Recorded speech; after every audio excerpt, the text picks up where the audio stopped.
from you all. A bit louder, please. Alright, so a very good evening and a warm welcome to one and all present here. Myself, Payal, the host of today's program. It's an immense pleasure welcoming you all here. Greetings from Merrimack Media. I request you to please take your seats as we are starting this year's Industry Samurai Award and Conference event. This is the 4th year of Industry Samurai Awards, an award created by Merrimack Media and supported by experts from India's leading academic institutes and manufacturing organizations. This year, like the last one, we will be presenting Samurai Awards to organizations in the manufacturing and supply chain that have shown exemplary agility and resilience. The ceremony will be preceded by panel discussions featuring eminent thought leaders in the industry. So ladies and gentlemen, very first, now I would like to invite Mr. Dinesh Mishra, Vice President, Strategy and Sales, Merrimack Media and Dynamic Manufacturing India to present the welcome speech. So everyone together, please put your hands together and welcome him with a huge round of applause, please. Please, sir.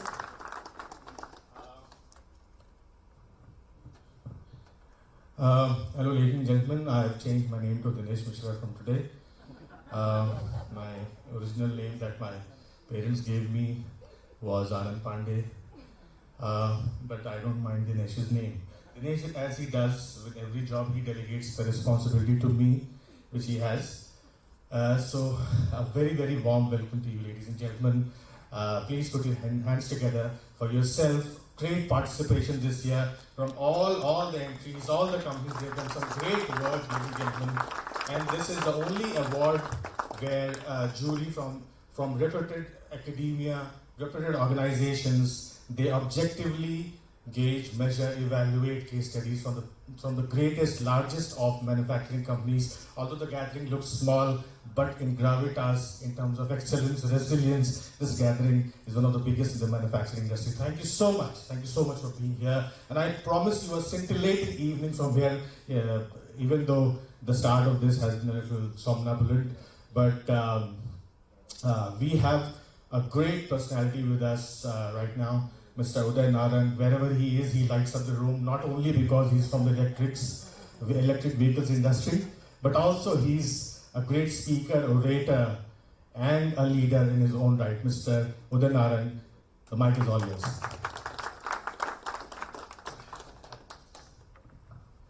First of all, really, really great to see that Pandeyji is here. I've got some of my other friends from Uttar Pradesh. Pratish Shan is also representing UP, but I'm representing India, right? First and foremost, I'm from India. I was asked, about a very, very hectic day, but he asked me to speak, so I'm going to speak from my heart. I haven't prepared anything. First of all, really, really, a great thanks to, Samurai Awards, Makes, Machine Insider, all the sponsors, especially our good friends at Marpos, who are doing such great work. I haven't seen my friend Luca here, but all of these Bangalore traffic, as you very well know, I did a run for the last 200 meters just to make sure I was here on time. Really to say, this is some really, really exciting times for this country, exciting times for this nation. I think we are, I don't think, people say, make in India. And I think today, I would love for Modi ji's council to think, make in India is like, Trump-san talking about make in America or make in, United Kingdom. I think today it is engineered and manufactured in India. I think what has changed, you come to this great state of Karnataka and you see the building of Bosch. It excites me. Every large organization in this country, from India as well as international, is looking and saying, manufacture, engineer it here. I tell, the opportunities are unending for all of our problems that we all see. But I think it is the best time. I was a hedge fund manager for 30 years, and I've invested all across the globe. I'll tell all, I'm the old guy. I see all these young people sitting here, especially you, son. Make an opportunity. Don't think about US, Australia, Canada. Don't think about, Pakistan. Don't take me wrong. Don't make Japan is all old. I mean, if you're not 80 years old or 100 years old, I think the opportunities to build businesses, to create in this nation are unending. और ये जो 125 करोड़ भाई बहन हैं इस country में, they're young, they're dynamic, they want to make a change, and I think we only talk about IITs, but I think there are so many universities out here who are providing engineers, technologists, artificial intelligence, robotics, and manufacturing. I think manufacturing, and it's sexy. It really is to me. We have an opportunity in this country, especially what I see in this great state of Karnataka, in Tamil Nadu. I would like, and Pratishan, we've got to get Yogi Ji to do more in Uttar Pradesh, but I think we all have to do one thing, and you're going to tell me I'm biased, but green energy and sustainability is very, very close to my heart. And I think, 31 of the most polluted cities in the world is in our nation. Every year, we live in Delhi, and we blame Punjab, then we blame Uttar Pradesh, then we blame, Haryana. I think we've got to do something where we've got to change the dynamics and stop blaming each other, because we owe it to our children and our children's children to make it greener. And I think manufacturing I would request all of those manufacturing to go green. Use solar, look at your waste, look at your carbon footprint, work on all of that, because it is extremely, extremely important. And I'll tell you what, the markets will value you today. I'm an old hedge fund manager before I became a green man. I think today, if you're not ESG compliant, you are not focusing on that, I'll tell you what, your market valuation, your investment from PE, I know some guys are here probably from PE and VC, you've got to make sure that you start thinking about that and making an impact. I'm making sure that, we really, really go at Omega and OSM on the green side.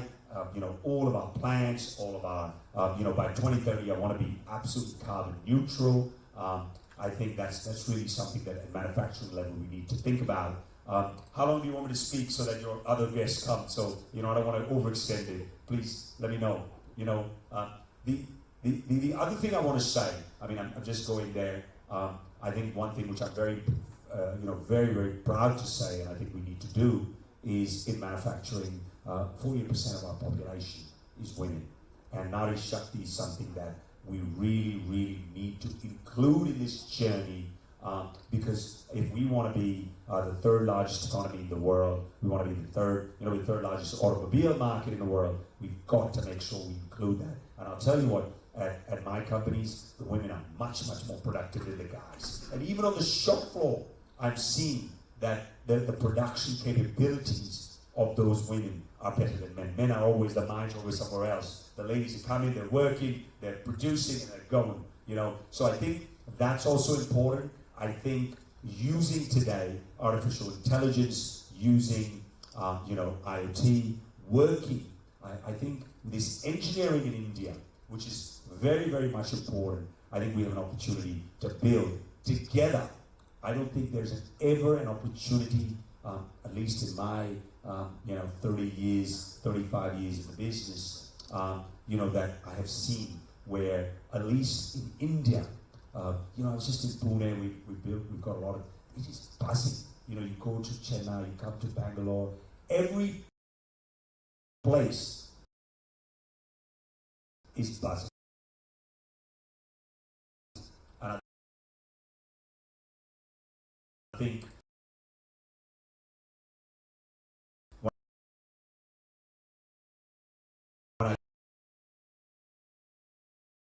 go to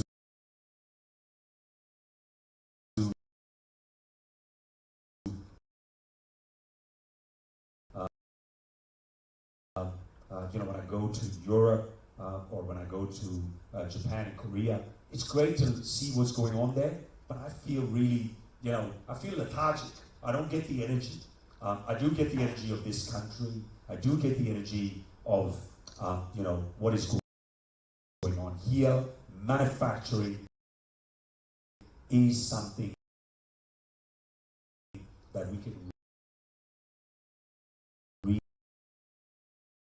really take an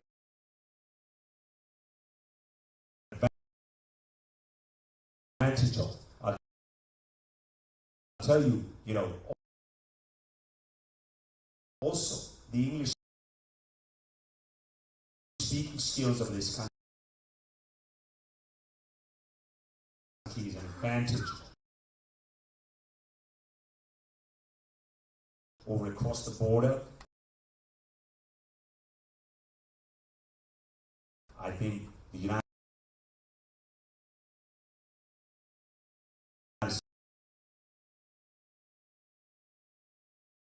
States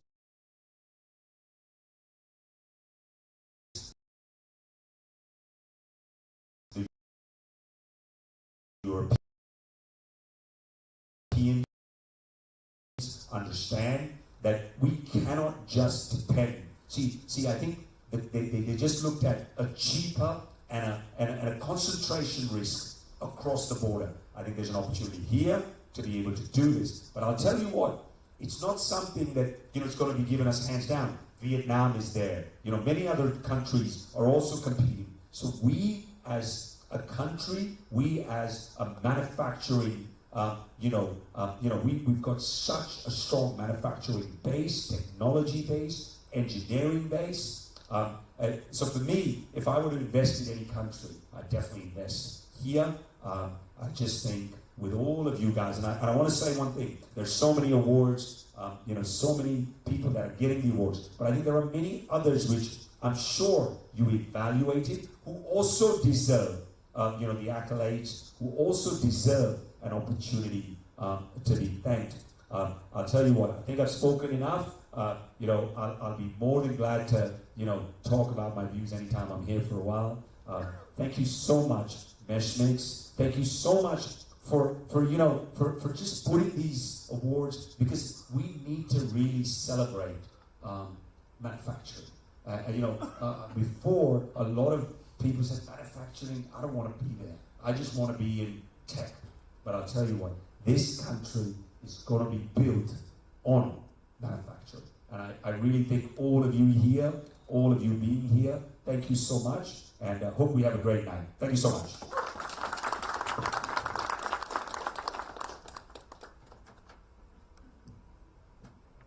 Thank you, sir. Thank you so much. And moving forward, ladies and gentlemen, we are delighted to bring to you the first panel discussion of the day.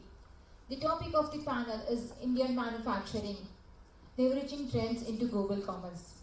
So, I invite Anand Pandey to come on the dais and moderate this panel. Ladies and gentlemen, please welcome them with a huge round of applause.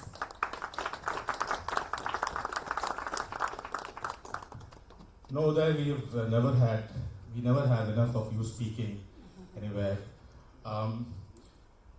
To take a lead from your very eloquent, very informative, insightful, and a very thought-provoking opening remark, is that there are several factors that have to come in place in order for India to catch the industrial revolution bus, as they say. It's already there. As Uday pointed out, the female participation rate is one of the biggest factors. And, it's been more than 20 years for me to be in the field of journalism. And there was one common refrain which I have just used, one common expression that people have used in manufacturing in India. That India has missed the industrial manufacturing bus. Now, this is very unique to India. I've never heard this expression anywhere in the world.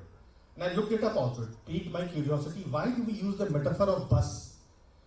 Everybody else says train, you know. People say that you missed the train, or Americans would use the metaphor of a rocket, or something similar, or air. But why do Indians talk about a bus? So then it occurred to me, and I was looking at several ways as to how to justify this. Then it struck me. Was that how a bus moves in comparison with other modes of transport. The thing is, when you're waiting to board, or when you board a plane or a train or a ship, once you miss that, it's gone. You cannot board that. You cannot. But bus is something in Indian condition. It crawls as much as you can run and catch it. You can catch it on the next stop because the Indian traffic. It's something that you can always catch if you're fast enough, swift enough. There is another reason. We feel in our own passive aggressive way that the last 75 years, so many nations have boarded that industrial manufacturing bus, and we are waiting at our own stop because of our own issues. First, it was Japan back in the 60s. It started, it was not known much for quality, but it started to enter into labor-intensive industries, and then gradually it caught on. It got on to the industrial manufacturing bus. Then came the turn of South Korea, of Korea and Vietnam. Taiwan. Vietnam is now Taiwan. Then China. China entered WTO in 2001. It has been unstoppable since. It boarded the bus as far as we are concerned. Now Vietnam in the last 2 years. And now it is our turn. And it has always been our turn, but somehow we see the bus moving around and taking other passengers, and we have our own issues to grapple with. So my point is, which leads to this next session, is there are several very important factors that need to come together, that have come together for all these nations: China, Korea, Japan, Vietnam, Taiwan. And one of these is female participation rate, for example. Health, education, all these factors come together for a country to be able to take advantage of the Industrial Revolution. I call upon, with this very, very long drivel of mine, the participant of today's panel discussion, Ms. Kamna Sama, Director IT Cummins India. Ms. Kamna. Mr. Rizwan Khan, Country Manager, Supply Point India.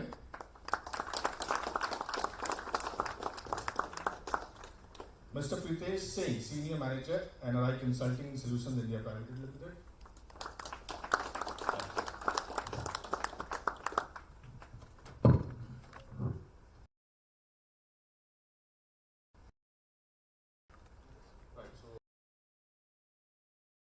I think I'm only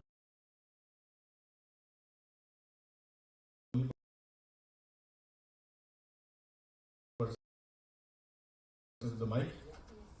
All right, so I'll get out of the way as soon as possible. First question to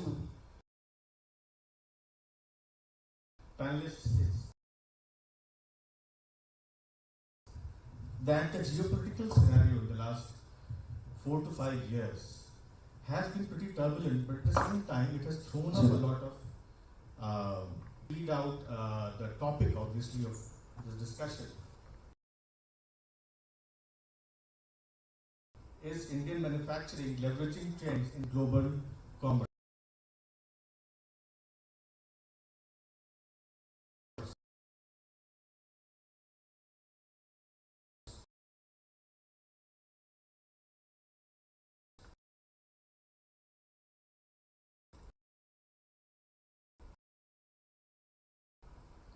This is about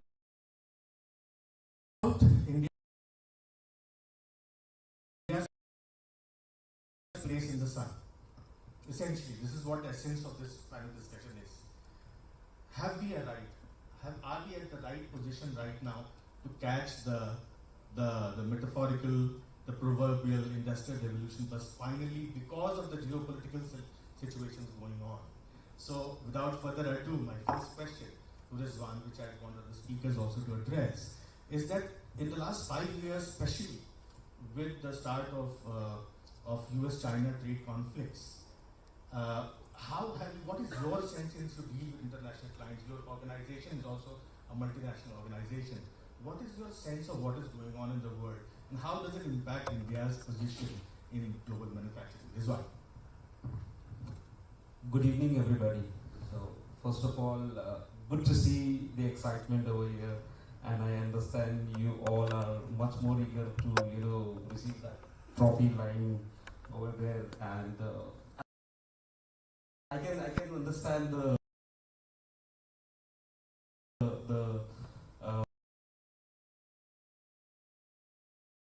expressions and see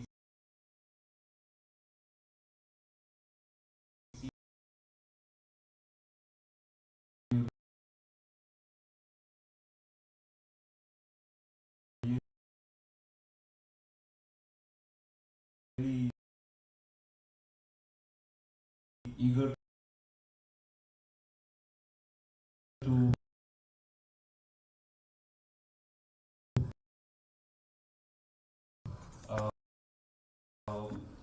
who are waiting for us to wind up, and then we start on with the next stuff.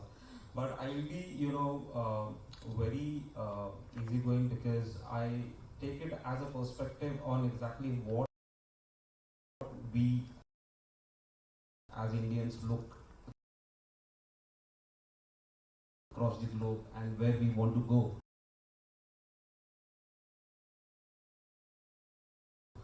So, first of all, Mr. Uday, you have been fantastic to open up the pitch today, and I would really appreciate the way you have put up the things over here.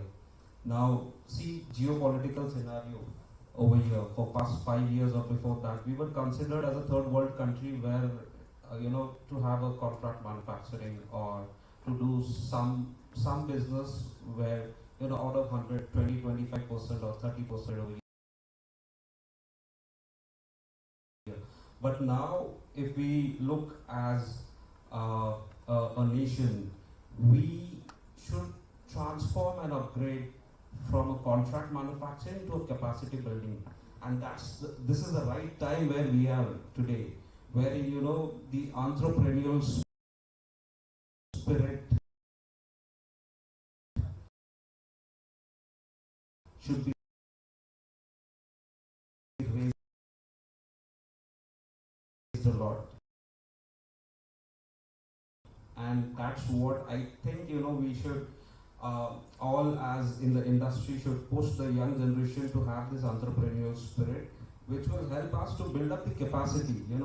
We should not focus to become a contract manufacturer for any other XYZ company or the MNC who is coming to India just to execute their tasks and go away. So we should be having this capacity by now or by next 5 years, wherein we can say, okay, fine, please come to India, set up your factory, do the business, and take the end product to your country and sell it off.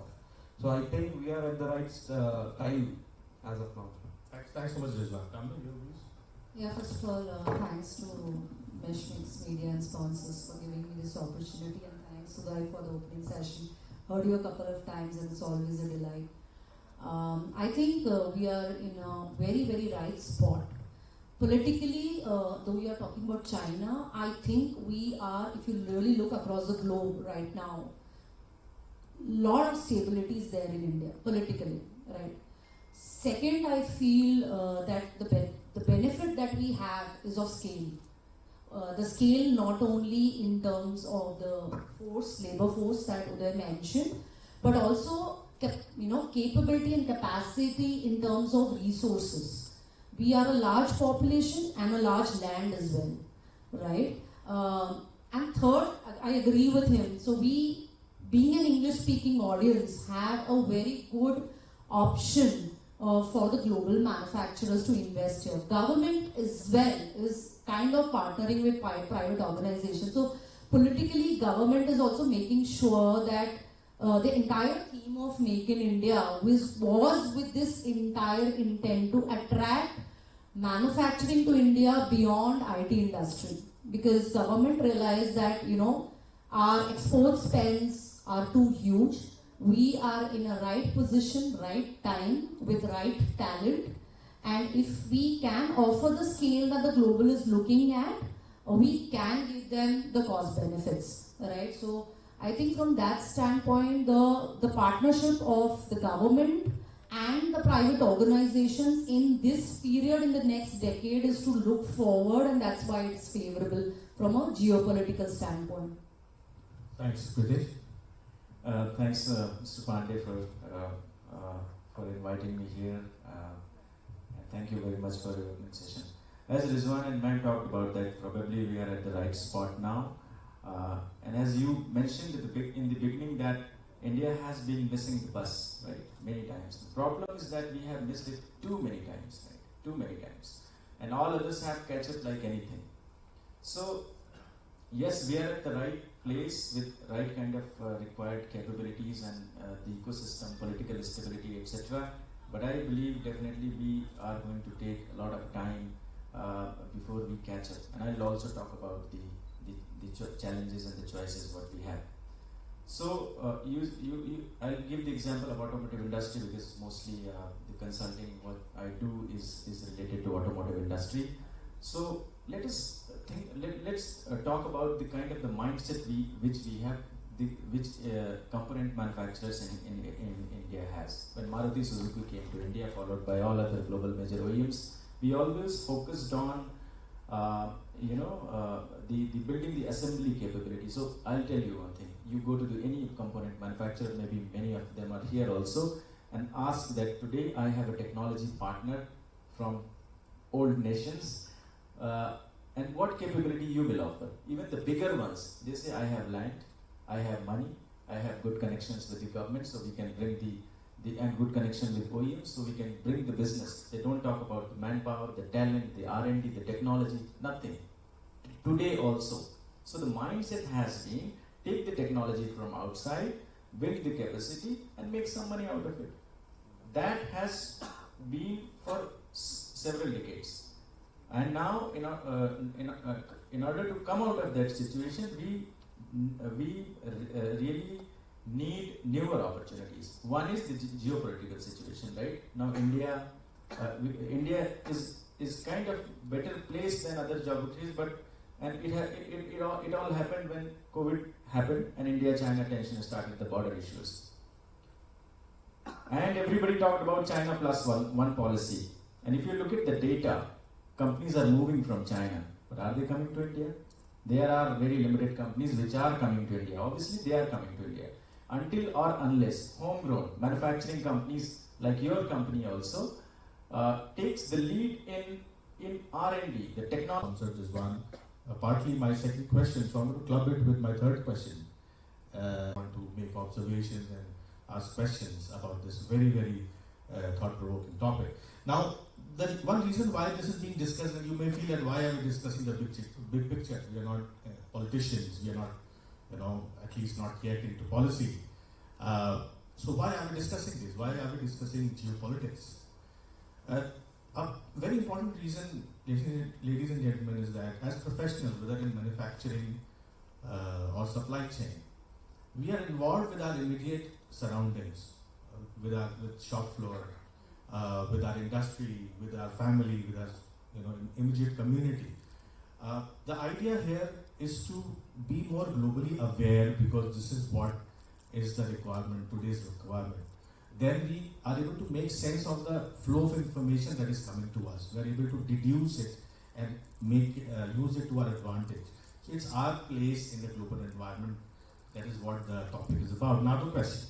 The question is that it all boils down to what strategy should we use. I've been asking this question at every forum, online or offline. Should we go the China way? Should we go the Korea way and things like that? And a lot of experts have said that we already have a large domestic market. So this is a model that China followed. We have something where we can test products and then also invite companies who are attracted looking at our domestic market, and then we go up. So that is more inward looking, I would say.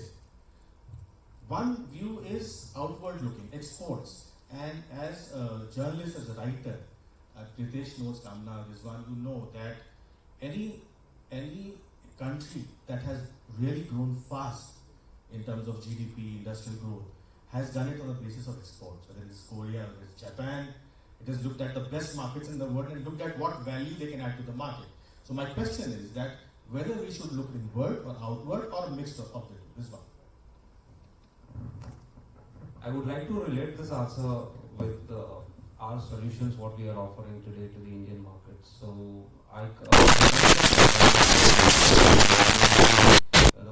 inventory management. So, see, Anand, we all talk about, the large number of domestic companies that are there in India right now.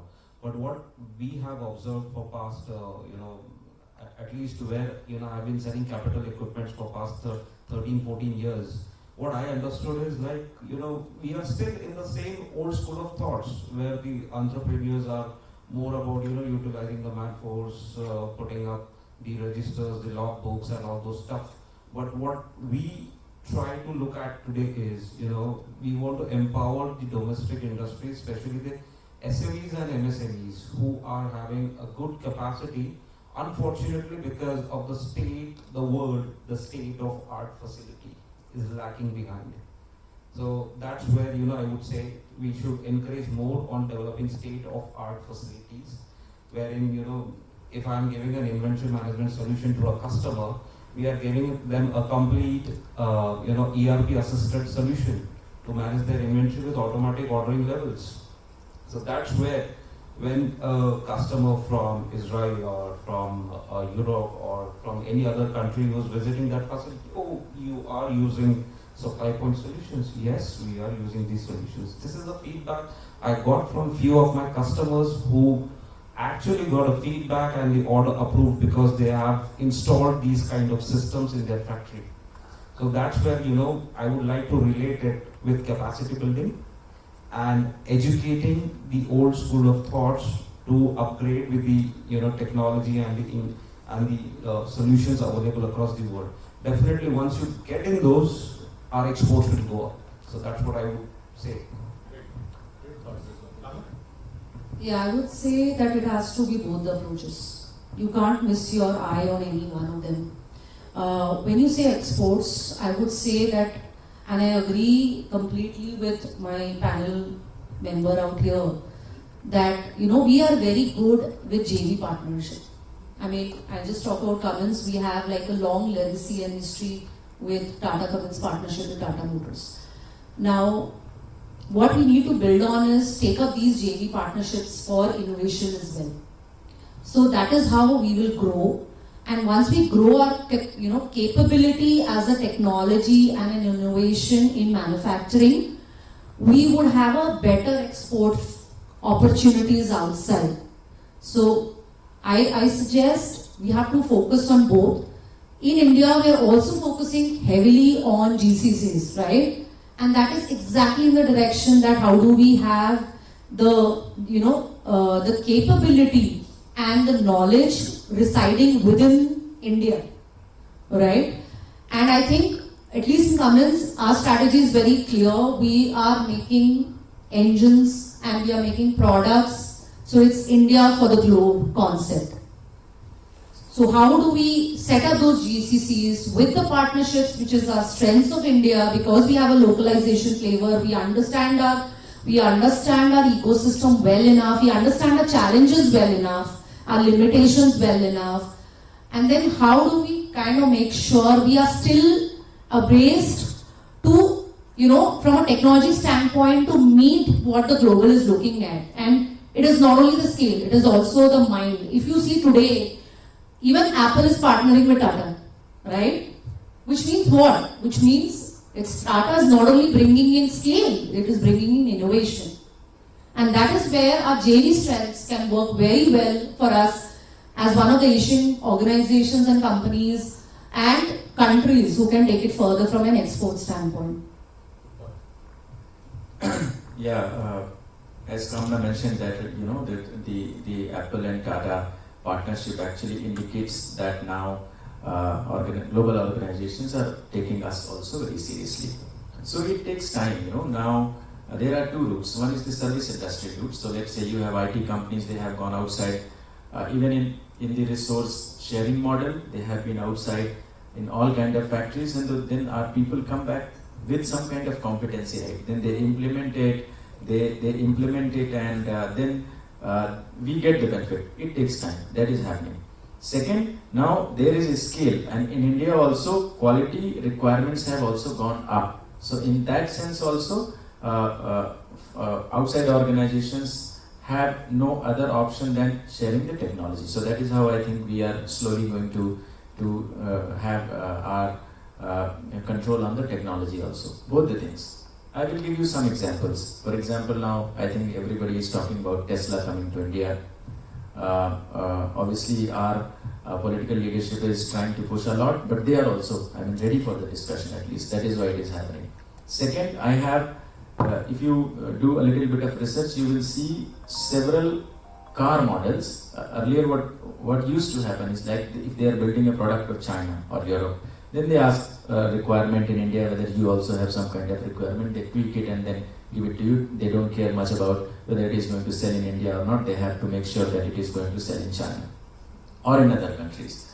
Now there are few models which have been designed, developed for India only. They have been very successful in India, and now they are being launched in their mother countries. So that is also a very positive sign. So as I said, it is a time-taking process. So we should also not conclude that India has missed the bus and it was completely wrong. Maybe if you compare to China, many of the, very senior corporate people say that growth of China was very high, but the growth of India is sustainable. So we are growing continuously, lower rate, that's better, they say. I would like to add up. Yes. I would like to add up over here because Pritesh, you have actually connected my point where we started in supply point. So we bought a English product from England, which was something like a luxury for any manufacturing company over here in India, and I took a bit time to understand exactly how and where I can implement this technology so that people start using it. Now the time has actually come where our principal is designing a solution for India which will be taken across the globe. So we are already on the stage where we have excelled with our numbers, we have excelled with our volumes, and which gives us a good go ahead to define and design a product that is for India, which can be utilized across the world. So that's where we have that capacity. It's just that we need to identify the right track where exactly we should push on. Now there's a small point over here. I come from Maharashtra, so we all know how basically I'm a Punekar, so I belong to Pune, where a lot of people have a mentality, okay, get graduated, find a job, buy a home on a loan, buy a car on a loan, start paying the EMIs and continue with your life and get old and die. So that's where I have been to some institutes where I try to understand from those students exactly what are they perceiving in their life ahead. I could see a lot of replies coming from these students. They want to start their own business. A lot of them have ideas which can be implemented and which can be scaled up. But how? That's the main question. So enabling these young generation and the youngsters is a big task for us. What I understand at this stage. Thanks so much, Rizwan. We'll open the floor to comments, observations, questions. We have time for 3 or 4. Anyone who wants to join the discussion, you're most welcome. Yes, please. Can you get anybody with the mic? You want to?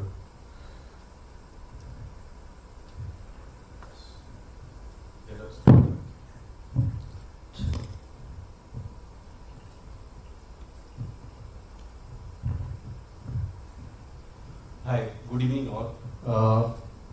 Very thought-provoking discussions.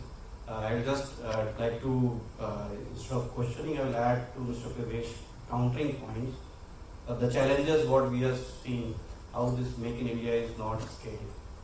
One of the things, since I came from the background of manufacturing, that we are doing in smart machines, we feel the perspective of Indians still not in that level.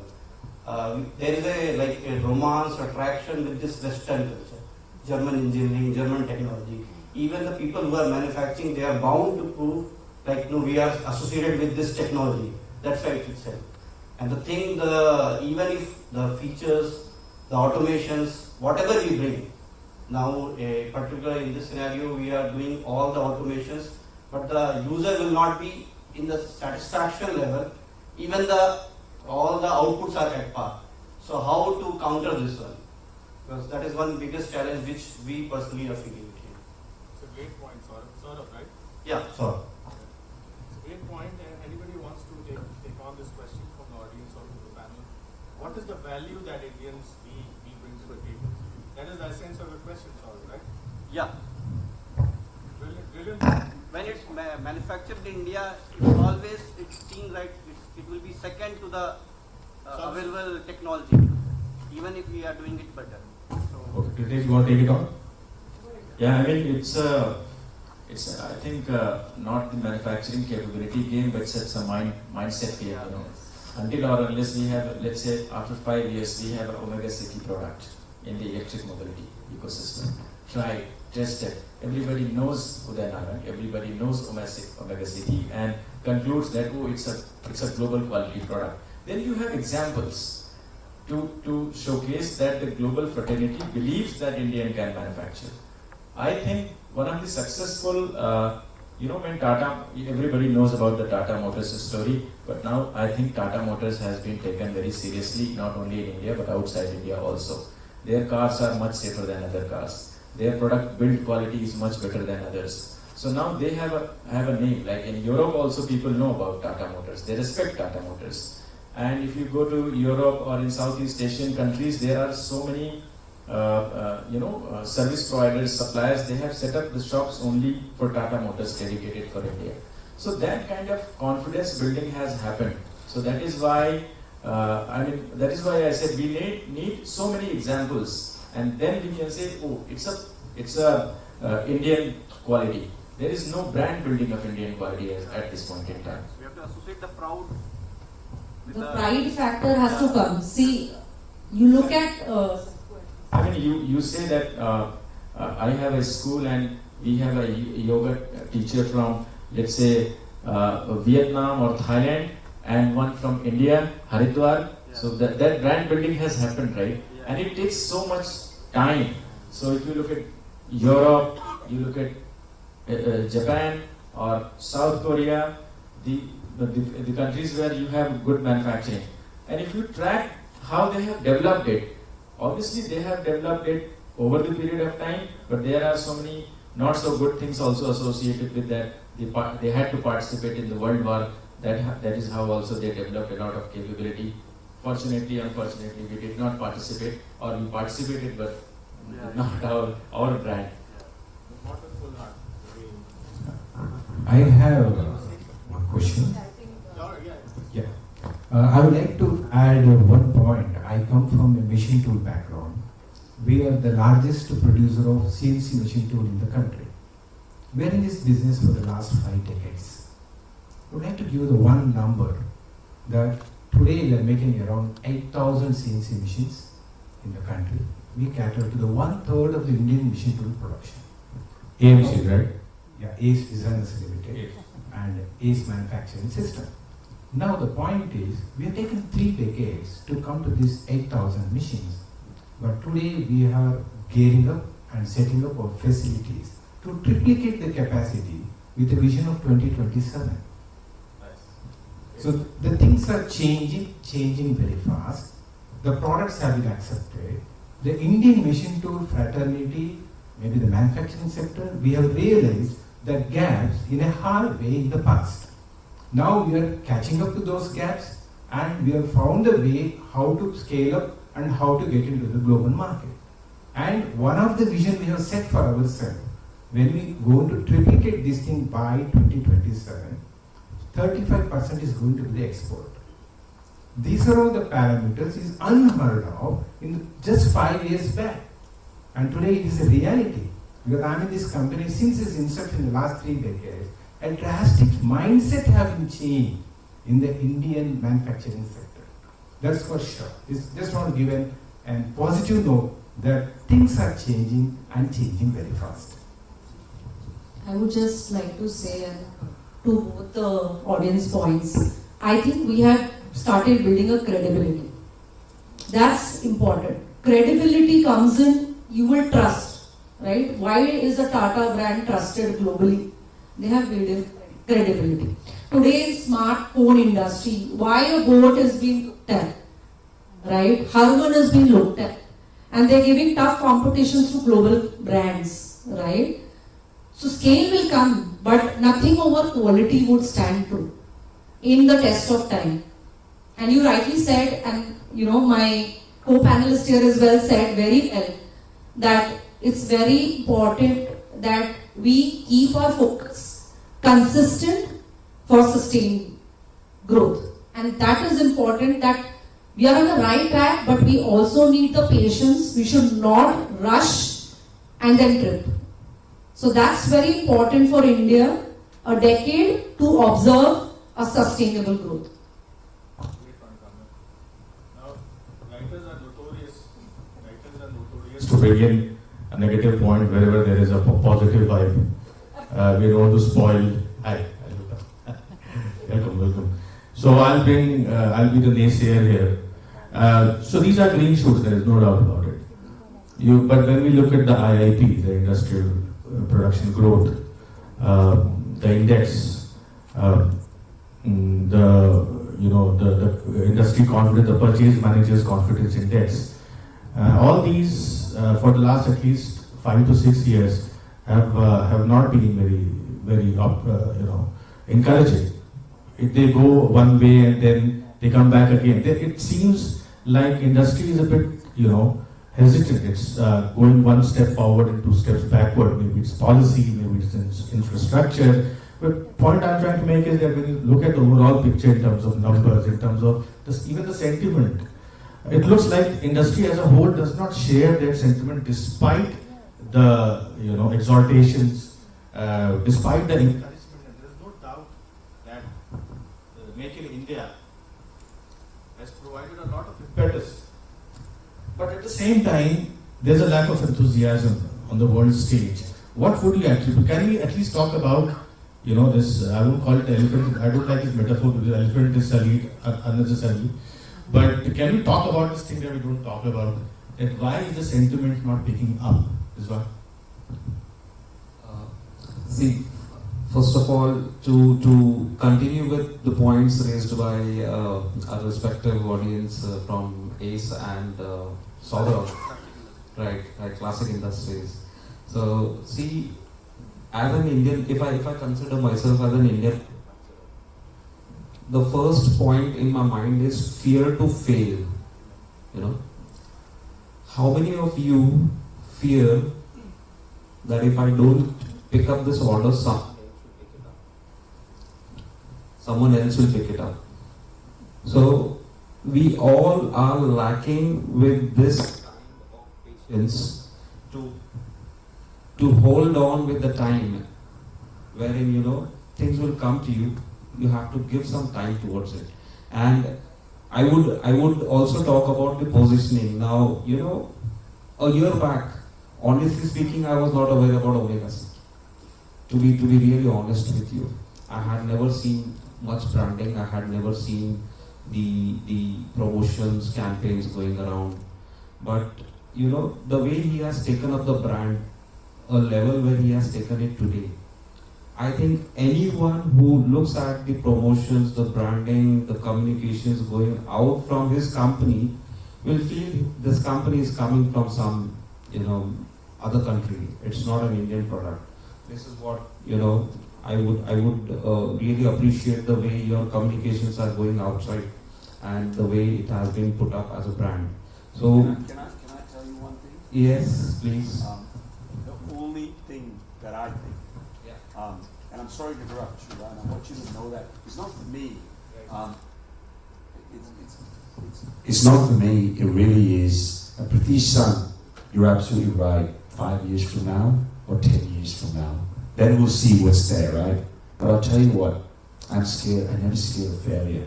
You know what? I don't care. I want to keep fighting, right? And I'm saying that, you know, that is, if you don't know failure, then you'll never be successful. And I think that's what, if you ask me, I'm not scared. And you know, I might lose everything, but I'm not scared. I'll come back again, right? And that's it. So sorry, I didn't want to. That's the thing that I would like to summarize. You know, so don't fear for the failure. You know, things will come to you. Just hold on to your space. Keep standing, and just keep going on. Hang on. So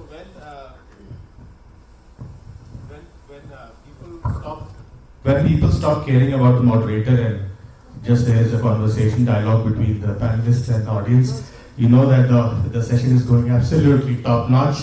Thank you so much, ladies and gentlemen. Thank you so much, Kamna, Pritesh, Rizwan, for such a great discussion. Thank you so much, all. You've been a lovely audience. We end this panel discussion bang on time, not on time. This is one more thing that Indians are improving, to be on time.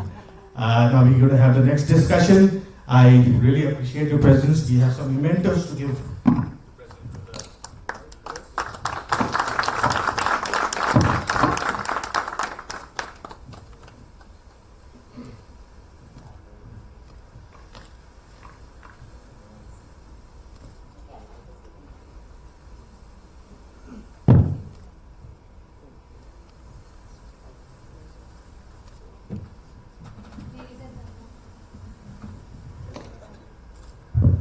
Ladies and gentlemen, please give them a huge round of applause.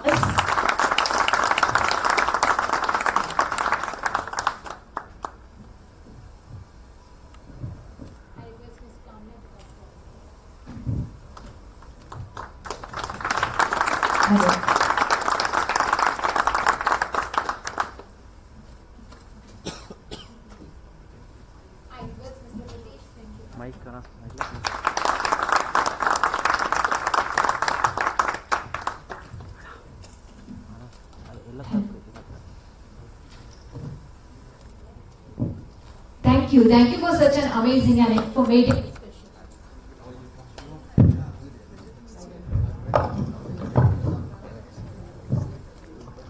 Thank you for such an amazing and informative discussion. We now bring to you the second and final discussion of the day, following which we will be having an award ceremony. And the topic of the panel is Manufacturing Excellence, Determining Factors. So I would like to call upon Dr. Ravi Gupta, CTO and Senior VP, Ankles India Private Limited, to come forward, please. Ladies and gentlemen, please give them a huge round of applause. I request Mr. Uday Narang, Founder and Chairman, Omega Seki Mobility, to come forward, please. I request Mr. Yuta, Managing Director, Marpos India, to come forward, please. Please have your seat, sir. Session Moderator, Mr. Anand Pandey, Editor-in-Chief, Dynamic Manufacturing India. Please welcome him with a huge round of applause once again, ladies and gentlemen. Thanks so much, Payal. You're making the best of these microphones. We were told that there were so many events today. If you only have these microphones and we don't have the lapel ones, and so we have to make the best of, you know, this is, I think this is called frugal engineering that we're going to discuss among the many things that we're going to discuss today. Also called in colloquial language jugaad. Great. So great start of the discussion. Thank you so much, gentlemen, for being here, for being a part of this discussion. This is about manufacturing excellence. We touched upon this topic in the last panel, and but right now we are going to discuss the various nitty-gritties, the main elements, the components that determine manufacturing excellence. And it's very topical in today's day and age. Where this concept, the idea is coming from, ladies and gentlemen, is that, see, in India you've seen two ends of the spectrum, and you'd agree with me, that on one end of the spectrum we have the Tatas, the Mahindras, the ACE design systems, ACE manufacturing systems, which was earlier known as, now it's ACE design systems, correct?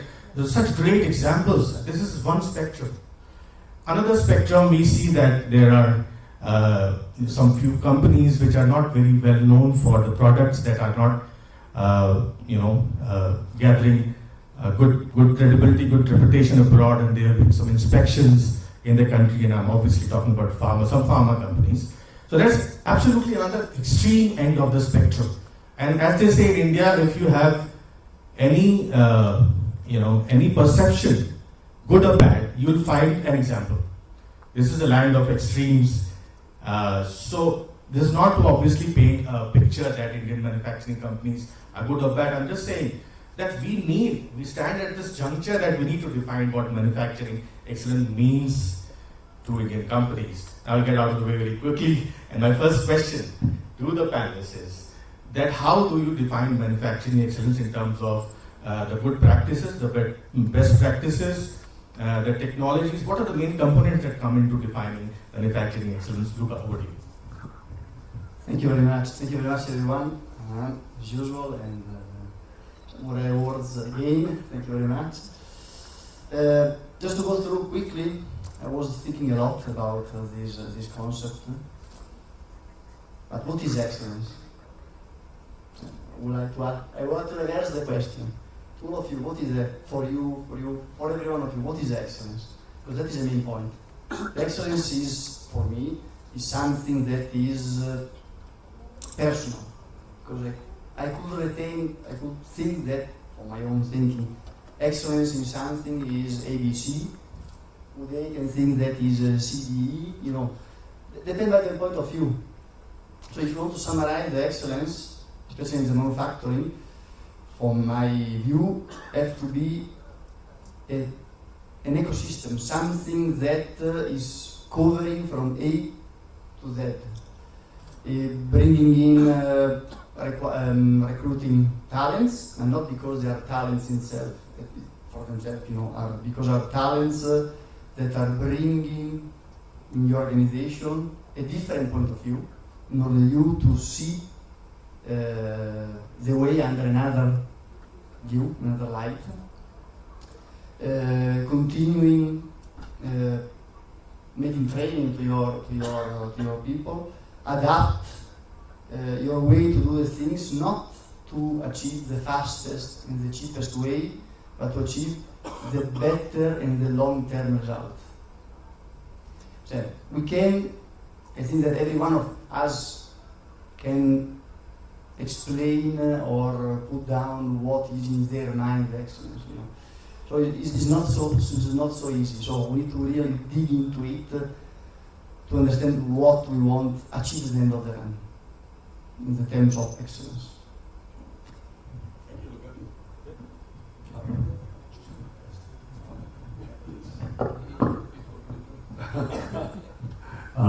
Look, I think I agree with Luca, my brother, that excellence will mean different for different people. I think that hello, yeah. So I think we're having malfunctions here. So the real part is for me today excellence. I'll give you an example, Luca. You took me, I go to the Italian restaurant that you took me to. I used to go there before. Excellence to me is, I went there the other night, and the chef was there. I could see the difference. I could see the difference. And it wasn't just the chef, it was the entire unit working in a cohesive, organized fashion. More important, that cohesive unit knew what the customer wants, right? If at Marpos you have all of this Italian, American, European, Chinese, global experience, but you're using that experience for the customer in India and in other parts of the world. So I think that you've got to think global, but you've got to act local. So excellence to me is, if it's ACE or if it's Classic or the two names I heard, there are many others, so that's the two names I heard, so I'm just picking up. I'm sure I've seen ACE develop with the times. They say, change with the time or time will change you. So there's been a continuous development. Indian manufacturers today's excellence is very different from what it was a decade ago, right? British Ji, I'm not seeing the lights, I cannot find you, but what I was going to say, that you cannot see, what was happening in the last 30 years to what is happening in the last 5. I don't know if anybody of you noticed, today in Indian history, we had the largest amount of value created. There was a Tata IPO, there was a Ireda IPO. The markets are giving you an opportunity. So I think, and I said this to, with you maybe a few days ago, whenever, Rome wasn't built in one day. But in India, we want a Rome built in 20 seconds, unfortunately. So it takes time. There's a lot of change happening. I know, the numbers need to show, but I think if you expect the government to help you, I think there's a word we use to in America, shit out of luck. You do it yourself. You work together. You've got to build it together. This is not Europe. This is not America. This is India. Build products, take the experience, use excellence, from there in Europe. I was with somebody from Continental yesterday, really smart guy, used to work at Jaguar Land Rover. He was talking about how they were using excellence from international, from Europe, and building it here. I think there is a continuous development. But I would say one thing, put the customer first. That's the most important. Whether Omega Seki is going to be here 5 years or 10 years, if the customer isn't happy, if ACE is going to be successful, it's only because excellence has in manufacturing, or Marpos is you continually build products with your experience and knowledge for the Indian market. And if you make it work here, I think you'll make it work anyway. Thank you. Good evening, everybody. Excellent points, Uday and Luca. I want to give a different perspective of manufacturing excellence. Like Germans always build standards, so they put a standard, Industry 4.0, as a manufacturing excellence. And we have the Japanese durability, reliability, quality, the Toyota production system. So when people start imitating or imbibing these standards and then the Toyota has reached excellence. And lot of Japanese companies are following the tenets of the Toyota production system. Similarly, a lot of European companies and Indian companies are now following Industry 4.0. So it can be standardized, but that's a different flip side of the coin. The other one is, it is personal, like Luca and Uday said. So you have to develop your own secret sauce of excellence. Maruti Suzuki is also an excellent manufacturer, and their secret sauce is value for money. At ACUS, we believe that we can be very efficient and reliable partners for our customers. Our speed is our secret sauce.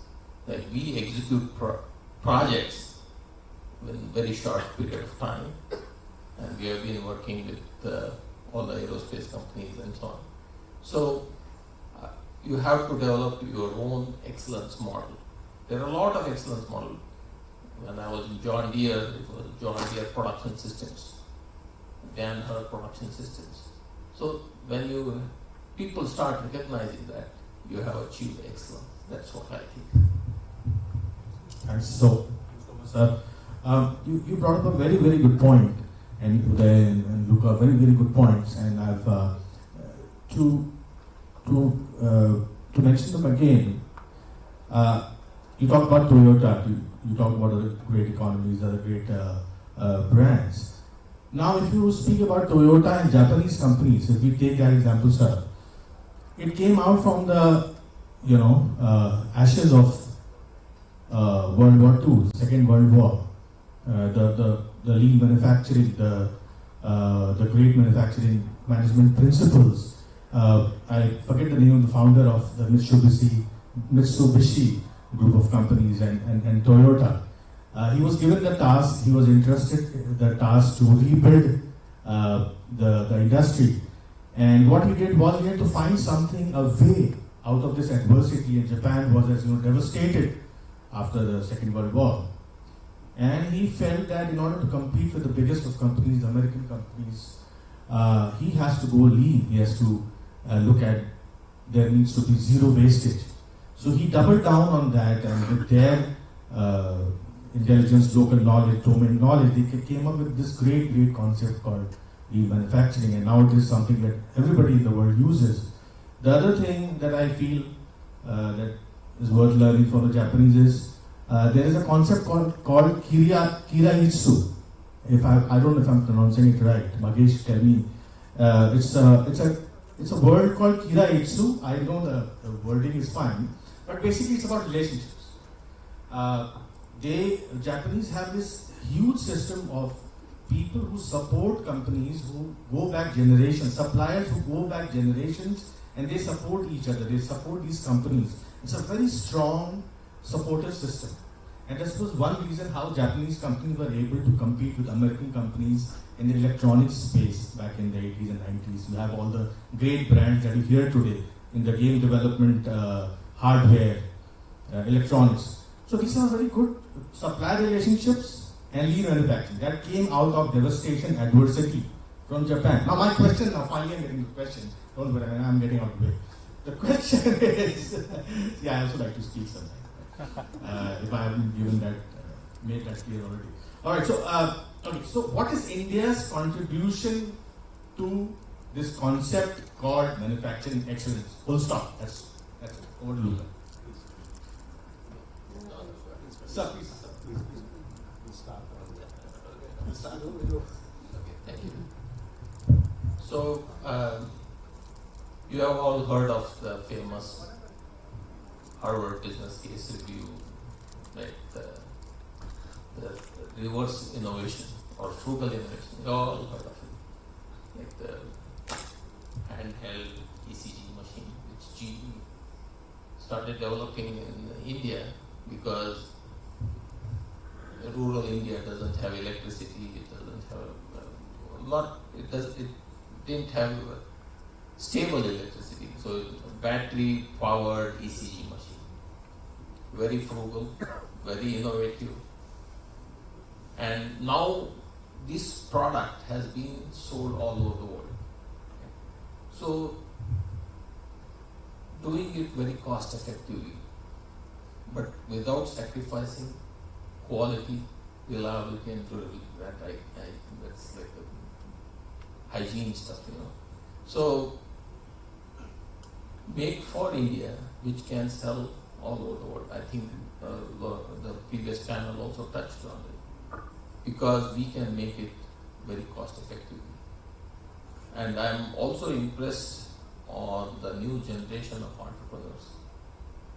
I am personally working with several startups which are ready to give Industry 4.0 solutions at a cost which is probably 1/10 of what it would cost, or 1/100th of what it would cost in the rest of the world. So this is what I think will lead to manufacturing excellence in India. Wow. Okay. I think I'm an optimist. I know people would think that I'm continually promoting brand India.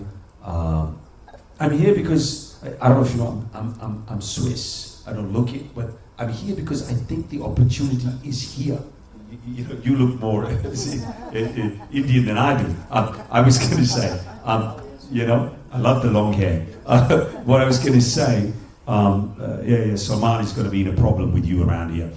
What I was going to say is that I think when I hear industry veterans like our esteemed panelist here talk about promoting, working with startups, see, excellence India, you cannot, I would like everybody, I know it's difficult, take those glasses off from 10 years ago. Please, everyone, look at your, I need to get my eyes checked also, but you need to put new glasses. And the new glass is young men and especially women. I'm going to keep coming back. And I want to see more women here. I don't only want to see guys here because they represent, I said, 48% of this country, right? I want to say they all have new ideas of excellence. They are going to foreign universities. They are studying here. Let's not forget, we put that thing in the moon. You know, that night, I had the fortunate opportunity to be with Honorable Transport Minister Nitin Gadkari and Garcetti, who's the new ambassador, who's the ex-mayor of LA. He's a bit of a rock star, right? And you know what they said? I cannot believe you put that thing up there at the cost of maybe a Hollywood movie. NASA would take billions. So let me come back to you. There must have been some excellence, manufacturing excellence, that we can put that thing up there and then we keep sending them rockets. So I think for all, and for all of those, you know, this is bad in India, that's bad in India, I think there's a lot going on. Now, I keep saying, I don't look at an alliance.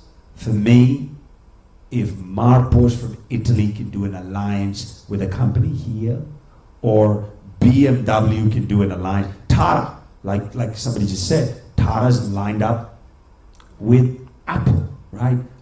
Everybody knows, and it's not just Tata. There are multiple other, Tata's an easy one, but there's a lot of other companies in the manufacturing side of this country that is working at international, and I'm going to be saying, let's not talk about Make in India. Let's talk about engineered or designed or built with the technology in India.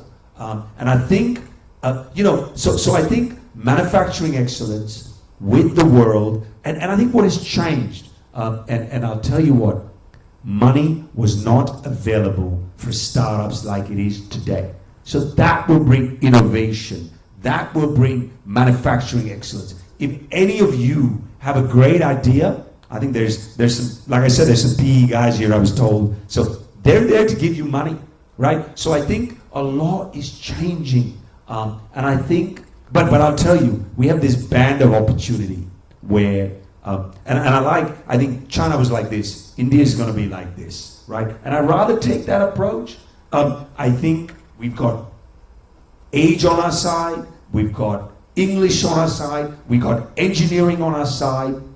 Now, leadership has to work together. We've got to develop. And when I see people like you saying, I'm working with startups, that's great news for a future country, right? And that's what we need to all give back to the new players. And I think if we can align with the Europeans, if we can align with the Americans, you know, I'm finding the Chinese always a little bit difficult, but it's probably me, not everybody else. I just find it hard to work with them. I like to work with people where there's win-win. I find them very difficult to win-win. And I've got nothing against the Chinese. I'm just saying I just don't like working with them. But I think that is where manufacturing excellence has an opportunity. And I think, you know, 5 years from now, I'd like to say to all the naysayers, this is the new India. I hope. I hear you, Uday. I know who you were targeting, and I'm right here. Yeah. One of the naysayers, just to remind you. Kidding, just kidding. I think that India is already excelling manufacturing. Okay. What you just said before is a matter of perception. I'm coming from Europe. They know me very well, so I've been in UK before, I've been in China before, so I see also the difference between China and India. And when I speak it with my friends, with other people, when I go back to Italy for holidays, etc., and I say, I'm living in India. So, you know, immediately, there are the roads, yes, there are the roads, There are the cars. Yes, there are the cars. But electricity is, you see, is a matter of perception. So until we here, we are not able to picture ourselves and passing out, it's not anymore a perception. So change the view that the rest of the world is seeing us. They will never recognize us as for what we are, for what we achieved till now. And one demonstration, yes, is approaching the moon. And obviously, no one was expecting, also because the Russians just failed, I think, a couple of days before. But there's still a lot to do, and each of us have to do this, you know. Each of us has to paint India, not that was 20, 30 years ago, but what is now. Otherwise, the rest of the world, we always think about us few steps back. You know, it's a purely matter of perception, in my opinion. So we got talent. There's a lot of talented people.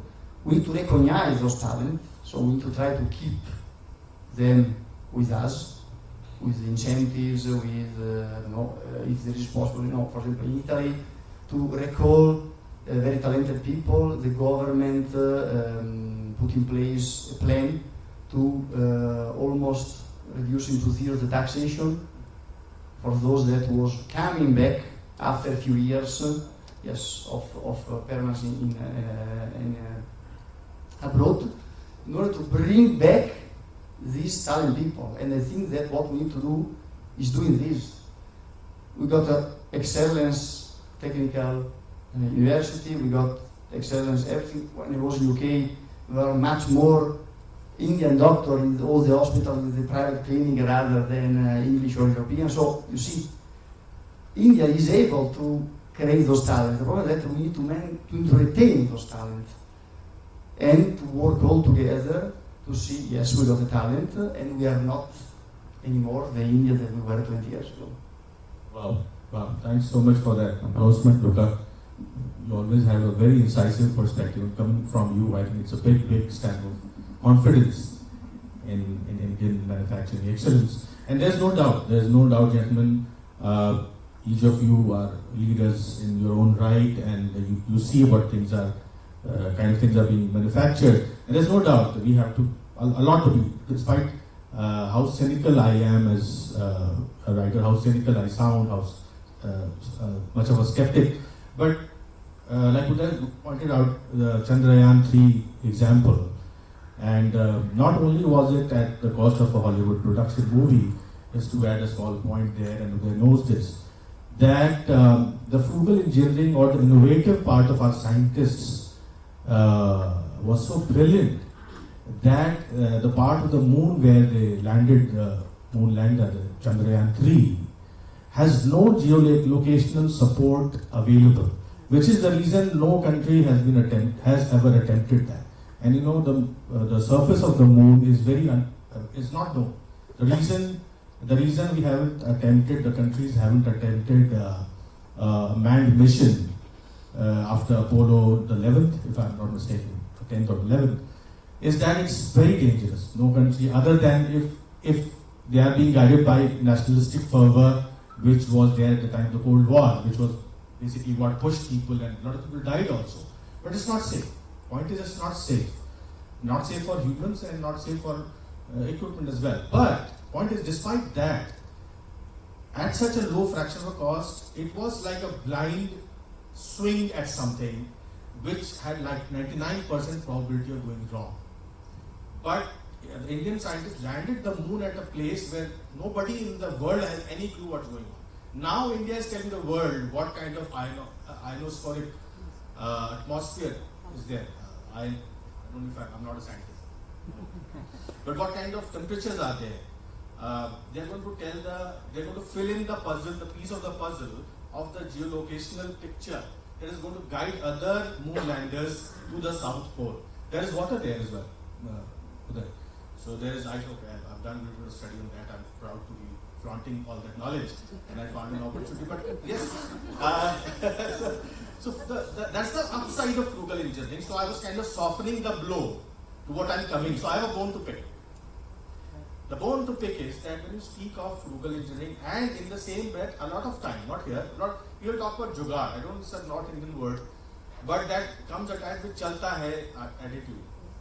Now when I hear that word, in God's name, I don't know why is it associated with manufacturing. Jugaad basically means some kind of fixing things somehow to make it happen, even if you have the resources, even if it achieves the result or not. Okay, you cannot have. I think any machine built on jugaad technology has to pass the Pandey test. I think you should give it my name.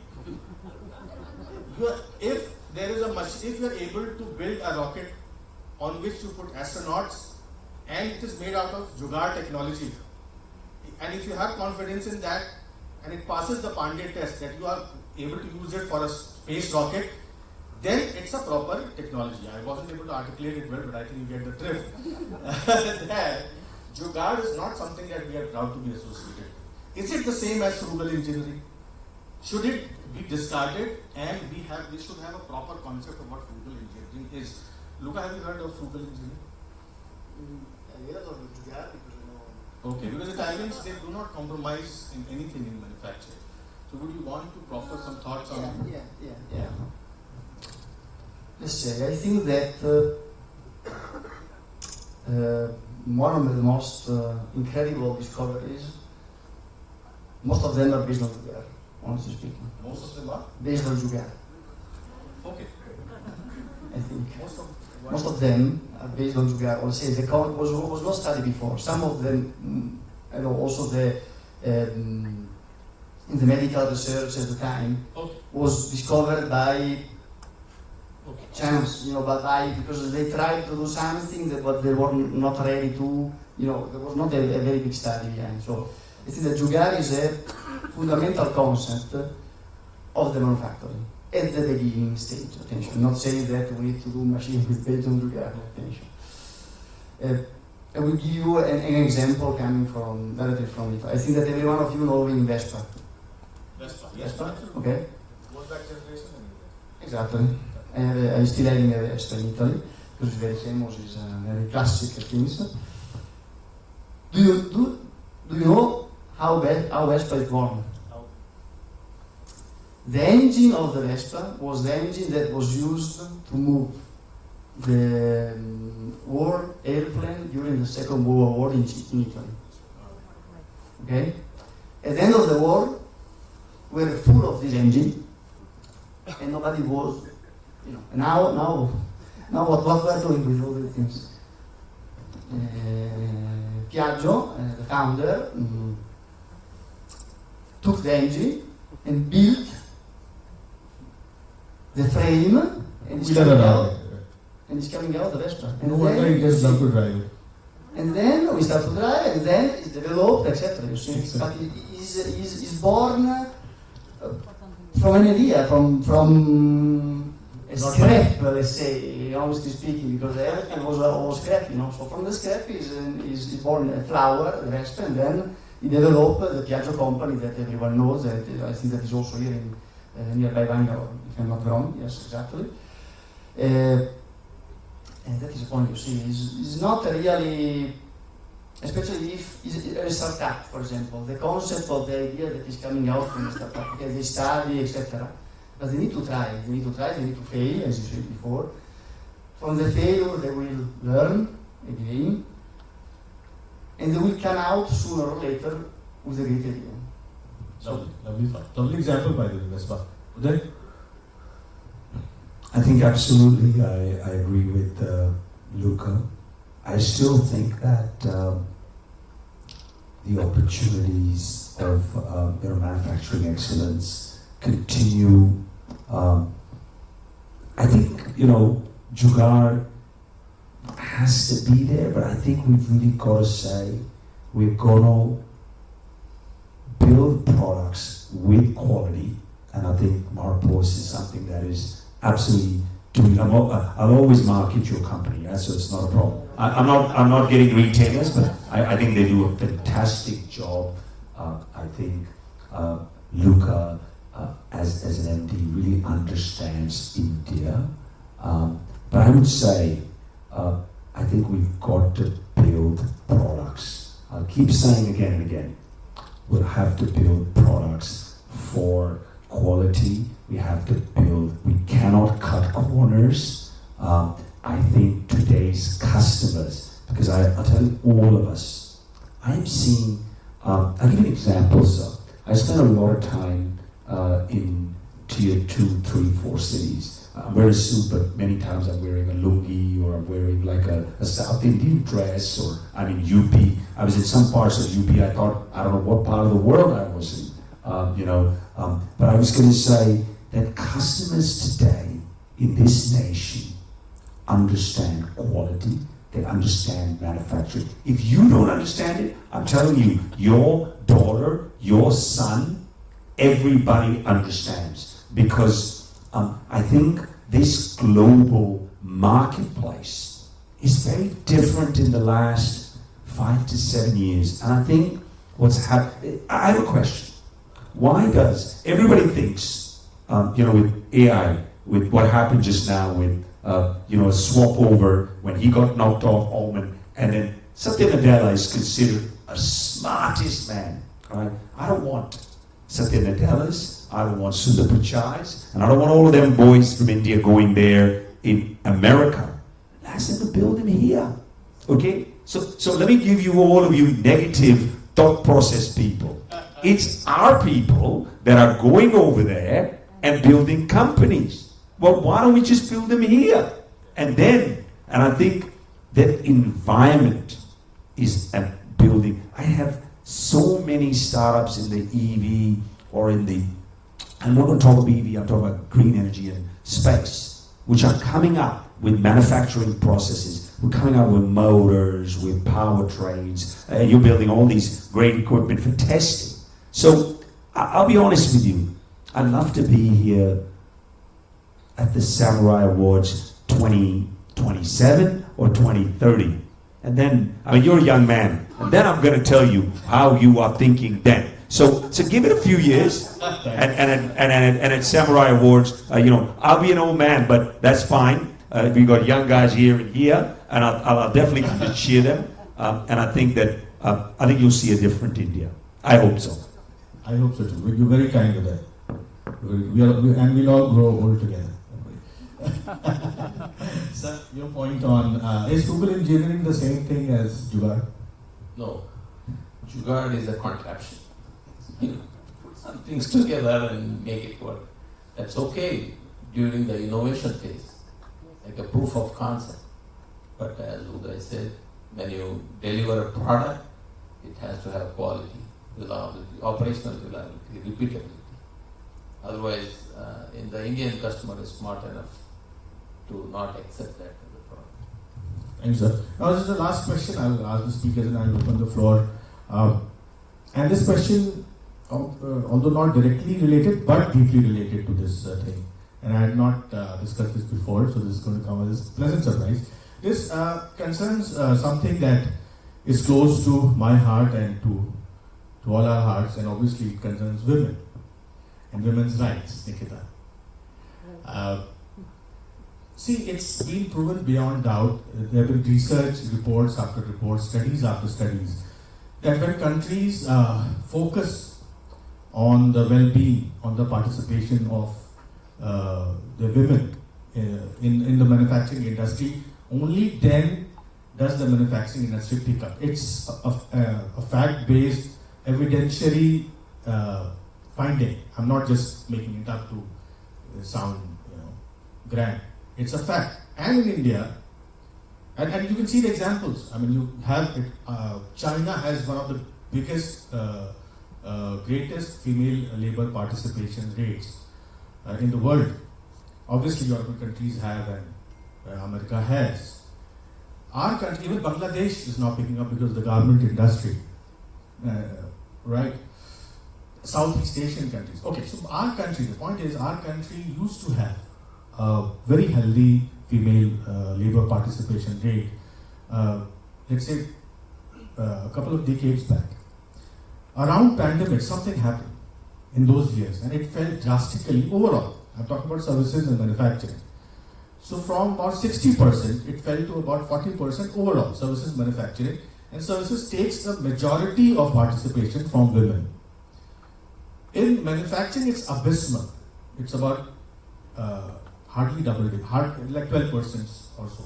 And we've had a lot of debates, gentlemen, about this at DMI, Dynamic Manufacturing. We've tried to explore with women participants, what are the issues, why are women not coming to the workplace, to the shop floors, to the factories? And there are a couple of things that emerged, and I want to know your perspective. And I very quickly point out what are the, one is safety. First and foremost, women's safety in the workplace, number one. Second is facilities for women.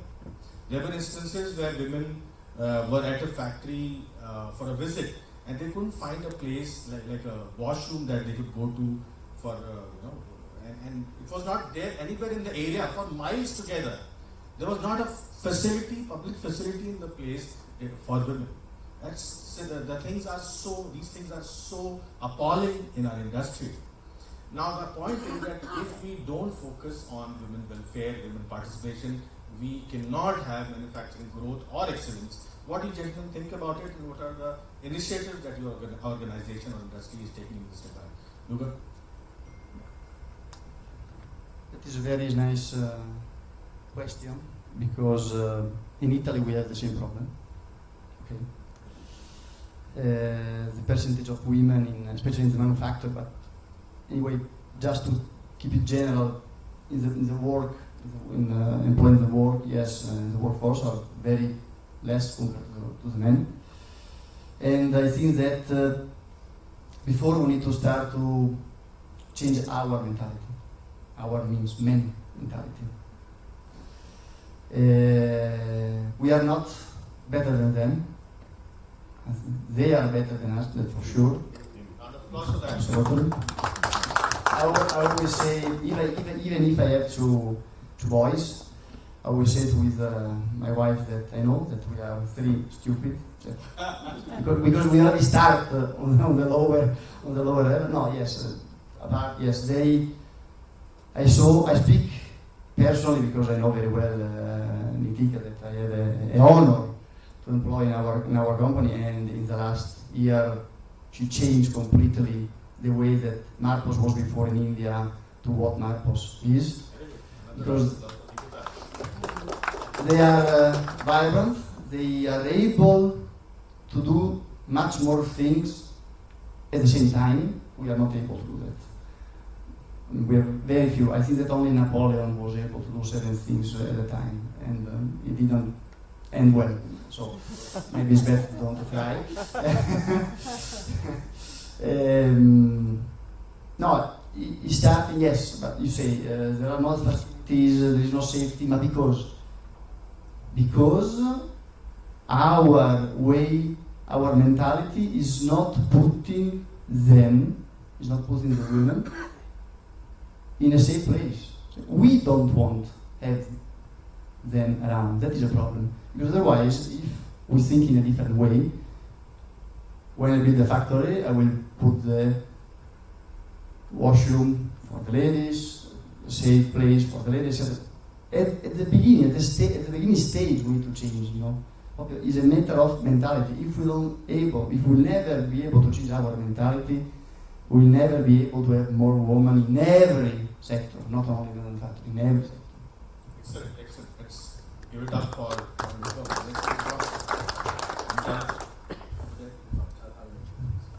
Yes, sir. Thank you. So, I'll just give you a small instance which happened in my career.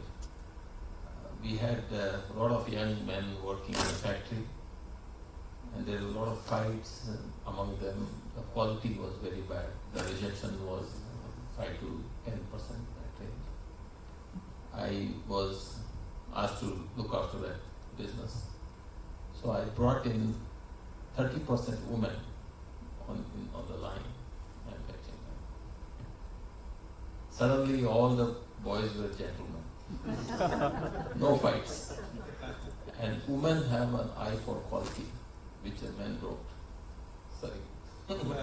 That's the truth. Very true, sir. I endorse. Yeah. and they don't want to do the rework. They do it correctly the first time, right?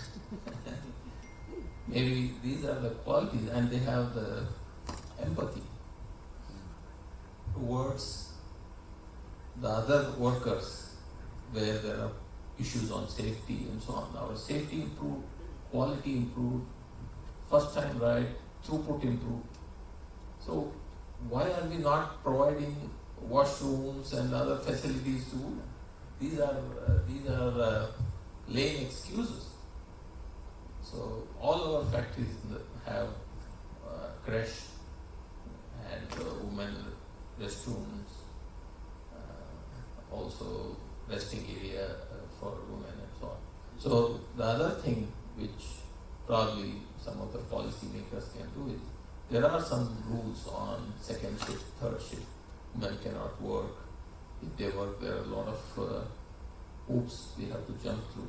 If that can be taken care from the policy side, I hope somebody is listening. That will help. Karim, thank you, sir. Sir, give it. Okay. I just think that if anybody knows me, Nari Shakti is number one on my agenda. Okay. After I'm done with EV, I'm going to be working only on Nari Shakti. I've decided that, right? And I think that that doesn't mean I'm not working on it now. I just, I'm an ex-Wall Street guy, 48%, maybe 49% women. If Modi wants to make this what he wants to make it, or whoever comes next, it has to be. There is no shadow of doubt. I'll tell you also one thing. We don't need to give women a chance. We just got to give an equal chance. Okay? I don't think it works like I got to, listen. They'll fight it out even better than us. So I don't need to, I really don't want to be saying, unko ek chance, give them a chance. And I'll tell you. So I think, for me, it's not just, there's no option. They've got to be part of this journey. And if we want to make it India, I'm a big Martin Luther King guy. I mean, my dream is they run the country.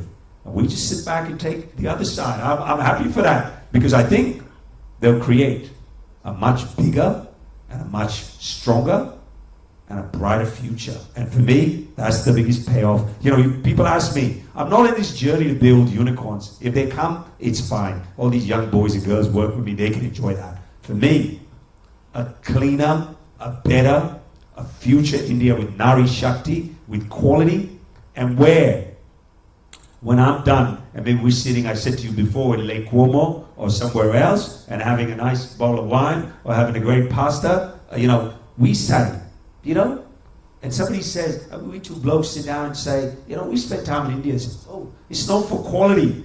It's known for productive. It's known for manufacturing.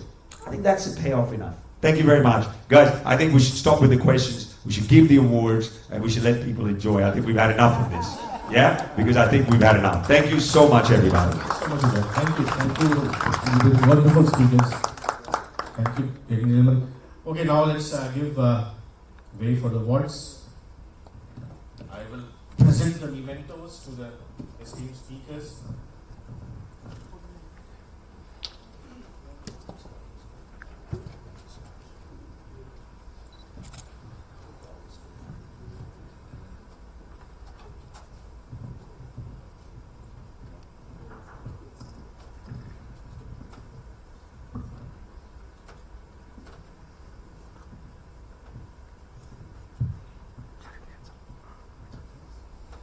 Yes, I request Dr. Ravi Guttal, CTO and Senior VP, Access India Private Limited, to come forward, please.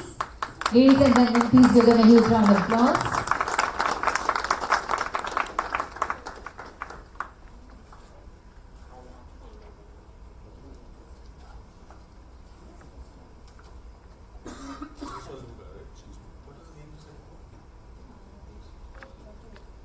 Dr. Ravi sir, so much gratitude to you, and the memento will follow. But the ladies were so engrossed in listening to women's rights that they misplaced somewhere, but we promise we come with that to your house. Thank you so much, sir, for your participation. Thank you, sir. Thank you so much. I request Mr. Uday Naran, founder and chairman, Omega Seiki Mobility, to come forward, please. Huge round of applause, everyone.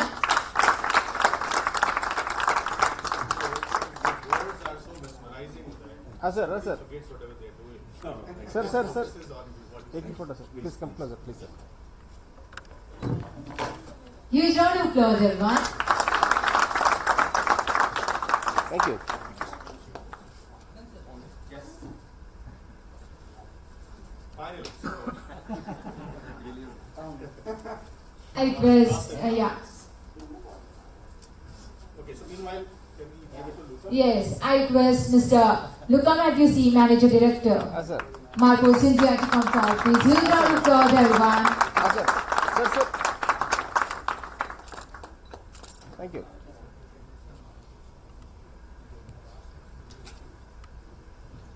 Somehow our aircraft make it. Some of our components. Very minimal. Sir. Thank you. Congratulations, sir, and thank you so much. So, ladies and gentlemen, that was an amazing session, isn't it? Yes? So, I hope you all had a great experience as much as I did. So, we'll just take a break for 10 minutes now. Yes? I guess you all need a break. Okay. So, we'll just take a break for 10 minutes, and after 10 minutes, we do have a award session, as you all know. So, I request you all, please to make sure that you all are back here in next 10 minutes. Thank you.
ನಮಸ್ಕಾರಮ್ಮ. ಹೌದ್ರಿ, ಆಯ್ತು ಆಯ್ತು ಹೇಳ್ತೀನಿ sir.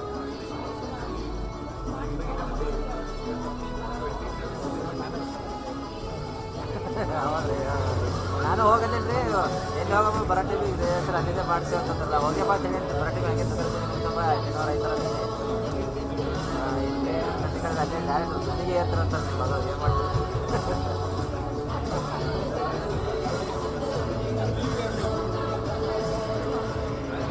ಅದೇ ಹೇಳಿದೆ ಗಟ್ಟಿಗೆ ಇರೋದು ನೋಡಿ ಅವ್ರ ಮನೆ ಹೋಲಿಕೆ ಎಲ್ಲ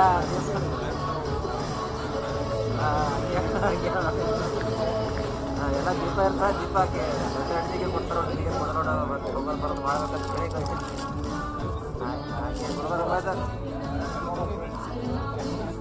ಮುಂಜಾನೆ ಹೋಗಿ ಬಂದು ತೆಗಿದ್ರೆ ಟ್ರೈನಿಗೆ ಬಾ ಅಂತೇಳಿ ನಾನು ಅದೆಲ್ಲ ನೋಡಮ್ಮ ಈಗ ಹೋಗ್ಬಂದರೆ ನೋಡಮ್ಮ ನಾಳೆ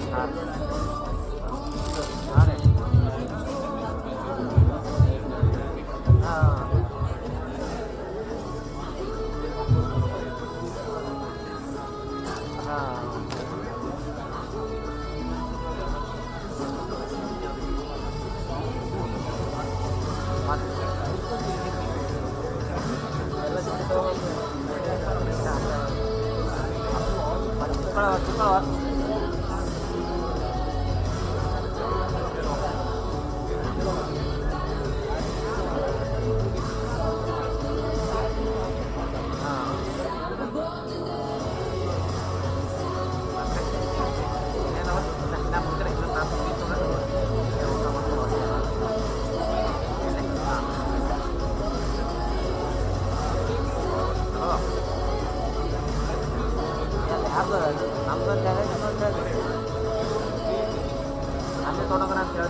ನಮ್ದೇ ಖರಾಬ್ ಆಗಿದ್ರೆ ಅವ್ನು ಇಟ್ಕೊಳ್ಳಿ ಅಂತ ಹೇಳ್ಬೇಕಾ ಹೇಳಿದ್ಯಾ?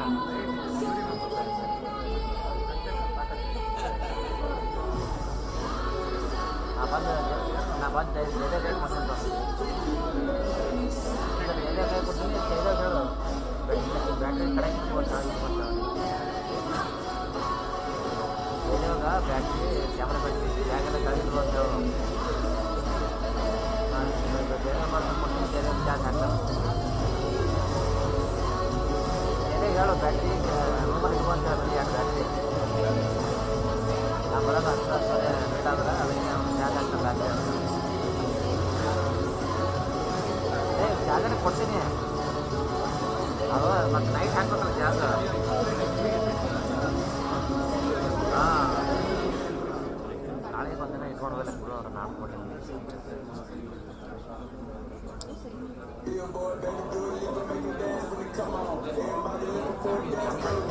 ನಮ್ದೇ ಖರಾಬ್ ಆಗೈತೆ ಹೇಳಿದ್ರ ನೈಟ್ ಕೊಡ್ತೀನಿ ಮೇಡ ಒಳ್ಳೆ ಕೊಡ್ತೀನಿ ನಿಮ್ಮ ಹತ್ರ ಇಟ್ಕೋ ನಾಳೆ 4 ಗಂಟೆ ಕೊಡು ನಾನು ವಾಪಸ್ ಆಯ್ತಾ ಸರ್ ಏನು ಹೇಳಿದೆ ನಮ್ಮ ಖರಾಬ್ ಆಗಿ ಅಂತ ಹೇಳಿ ನಂಗೆ ಹೇಳೋ ನಾನು ಇಲ್ಲಿ ಮೇಂಟೈನ್ ಮಾಡೋಣ ಆಯ್ತು ಕೊಡ್ತೀನಪ್ಪ 2 ದಿನ ಇಟ್ಕೋ ಸಾಮಾನು ಕೊಡು ನನಗೆ ಆಯ್ತಾ ಸರಿ ಕೆಲಸ ಮಾಡೋದು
ಪೇಮೆಂಟೇ ಮಾಡಲ್ಲ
ಪಾಪ ಇವ್ರ ಹತ್ರ ಏನೂ ಇಲ್ಲ, ಮಾಗಡಿ ರೋಡಲ್ಲಿ ಪಾಪ ಏನೂ ಇಲ್ಲ. ಅದೇ ಕೊಡ್ರಪ್ಪ, ಅವ್ರು ಬಿಟ್ಟವ್ರಿಗೆ ಕೊಡ್ರಪ್ಪ.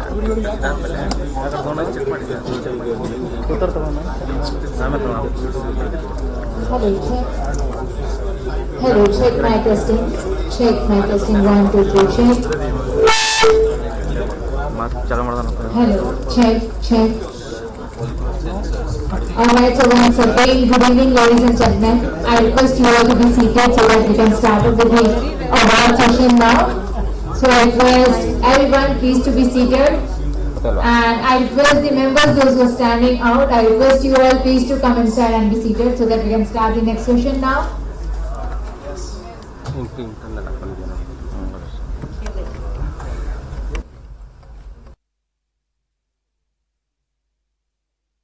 I request all our guests and other members to come inside please so that we can start up with the next session now.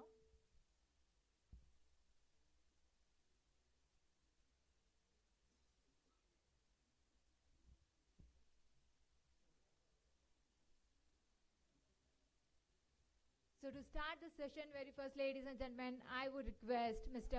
Anand Pandey, editor Dynamic Manufacturing India magazine, to come on the dais and share a few words about Samurai Awards. Please welcome him with a huge round of applause, everyone. Well, like it or not, I'm back again. And we're going to give away the awards, Uday, like really quickly.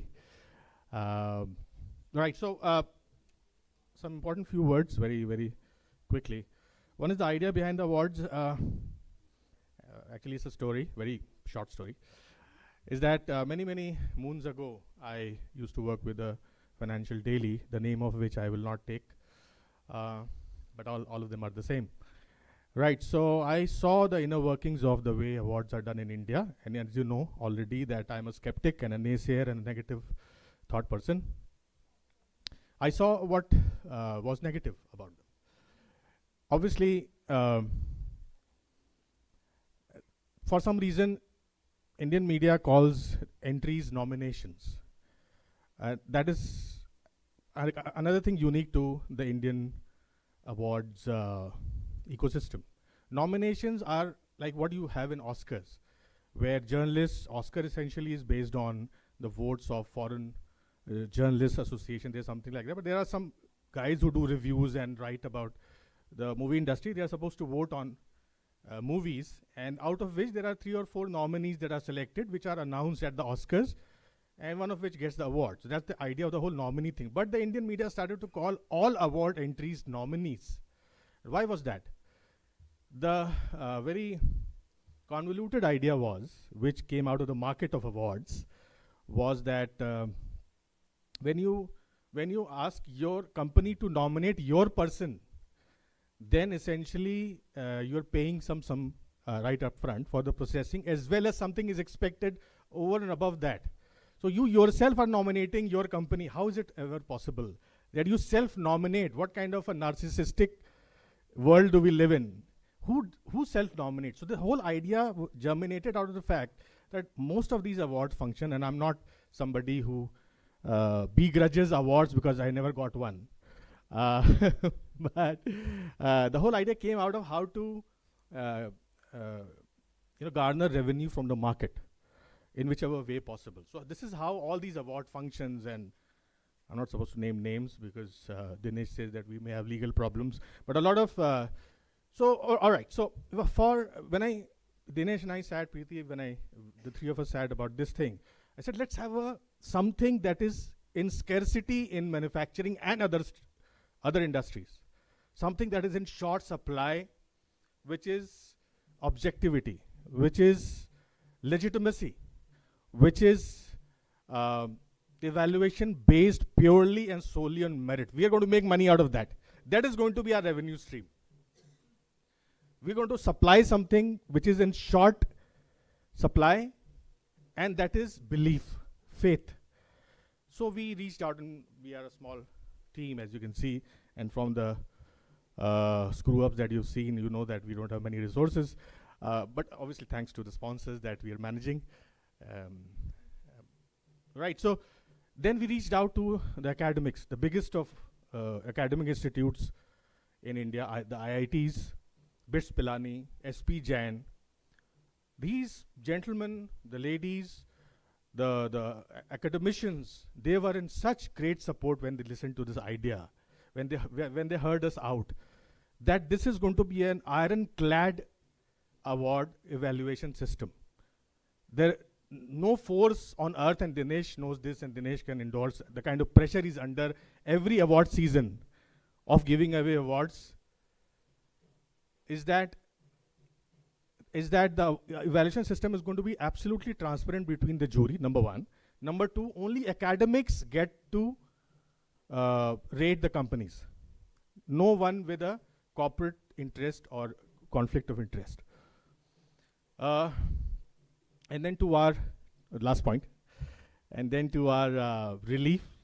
This is the fourth year, and we've got the biggest of companies in the league, biggest of companies in the business, automotive companies, machine tools companies, supply chain organizations who have applied. A lot of them did not win, but let me assure you, you went through a rigorous process, and only the best organization has won.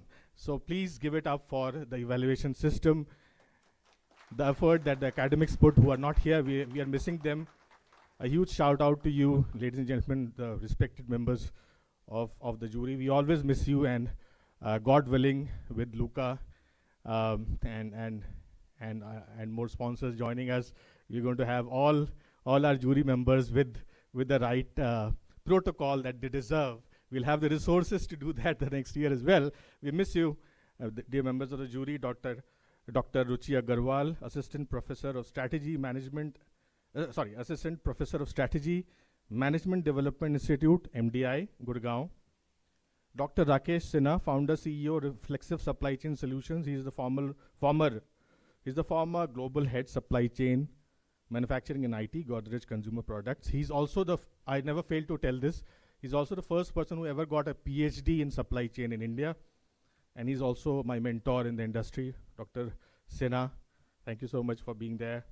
Dr. Nikhil Agarwal, CEO, FIRST. FIRST stands for the Foundation for Innovation and Research in Science and Technology, IIT Kanpur. Thank you, Dr. Nikhil. Dr. Ranjit Patil, Head Department of Mechanical Engineering, BITS Pilani, Goa campus. He wants the next event to be in Goa. So if sponsors, I hope they're listening. Dr. Devmalya Chatterjee, Professor and Department Chair, Operations, Supply Chain Management and Quantitative Methods, and Chairperson, PGDM, Co-Director, Student Affairs, SP Jain, SPJI, MR. Thank you so much, members of the jury, for your unwavering support. With that very almost short story, I conclude my opening remarks for the awards and invite Payal to start announcing the awards. Thank you so much.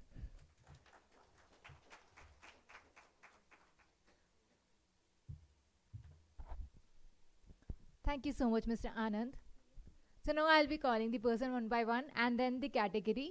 So that particular person gonna come on the dais and he'll be announcing the winner.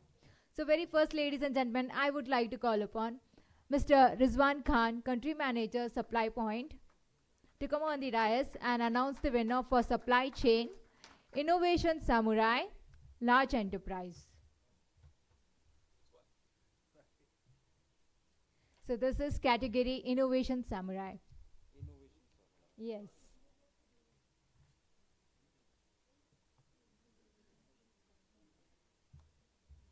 So yes, I. So, turn on the.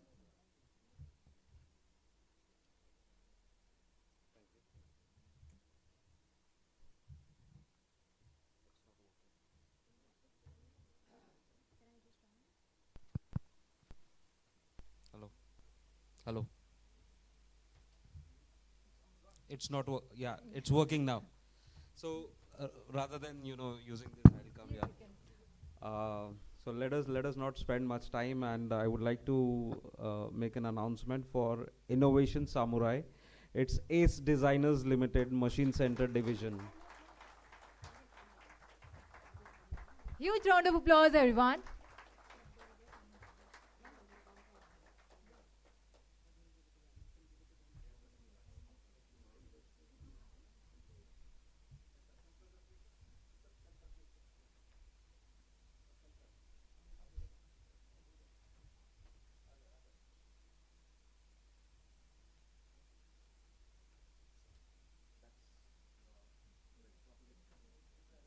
So congratulations to the entire team. Huge round of applause, everyone. Okay, so I request you to come forward and share a few words, please.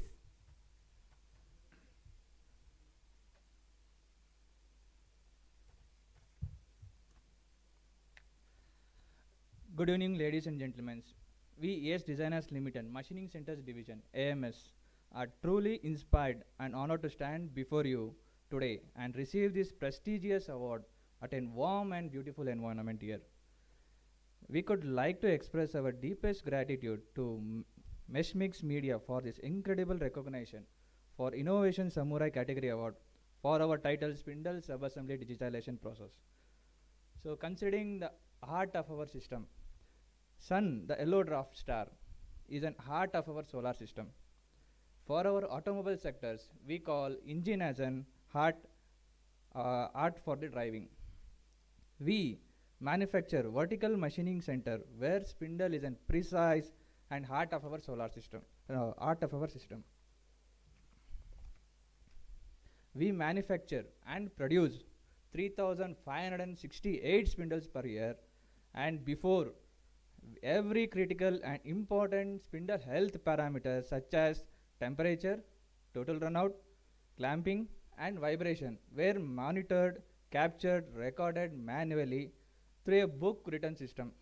And these systems required very skilled technician and huge data collection to be stored, reported, and precisely preserve those reports for our future consideration, which affects our productivity and data temperament.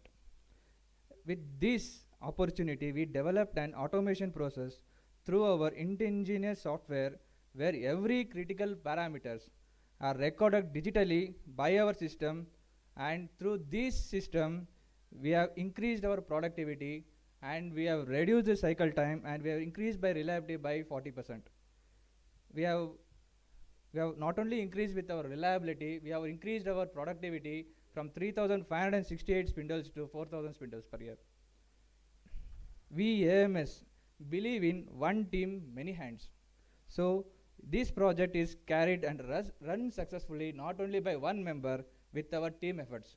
So I could like to thank for my entire team, for my entire management for giving us a wonderful opportunity to be here.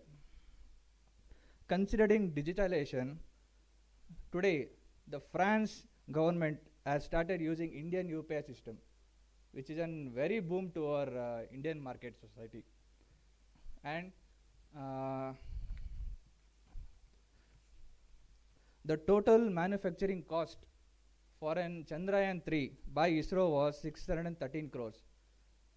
So for total cost for Chandrayaan 2, it was around 918 cost. So this is our manufacturing technology and what cost effective and reliability.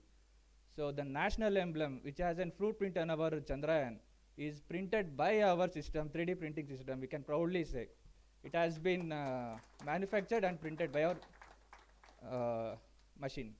And we'll thank you everyone.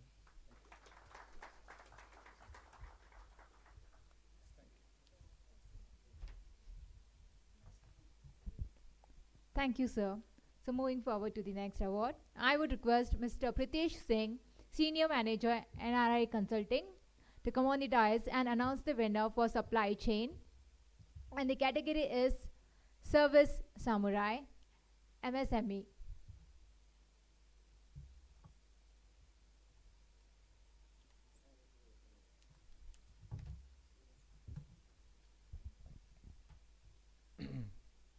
So for the category Service Samurai, the winner is XRE Consultants. Congratulations.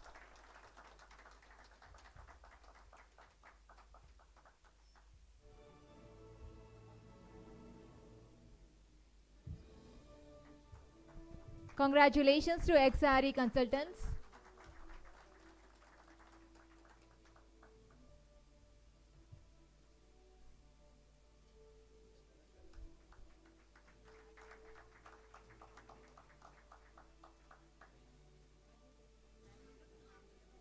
So I request you to come forward and share a few words, please.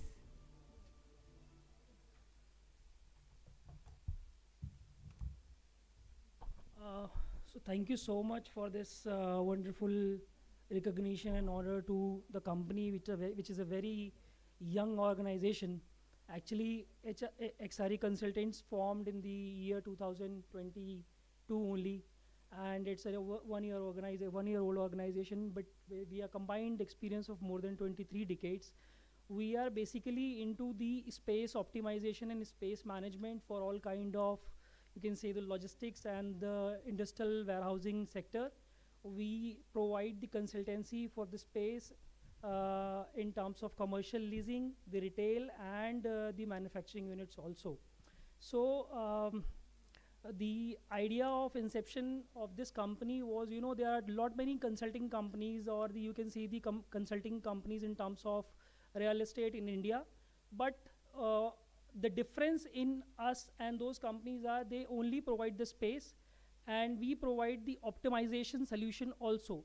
How to place your racking, how to design the AL spaces, what kind of machines you can use, what kind of, the reach trucks or the vending machines you can use in your retrieval system and all those things. So we are different from all those companies which are there from decades in this sector. So thank you so much. My name is Zafir Ahmed, and I'm one of the co-founders of this company, and I take care of the industrial and logistics division of the company. Thank you so much. Congratulations, sir. So moving forward, ladies and gentlemen, next I would like to call upon Mr. Magesh Srinivasan, founder DataMentor.coin, and come on the rise and announce the winner for supply chain, category Service Samurai, large enterprise. Good evening, everyone.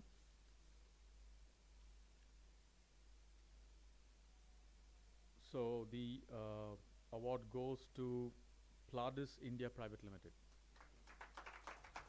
Congratulations.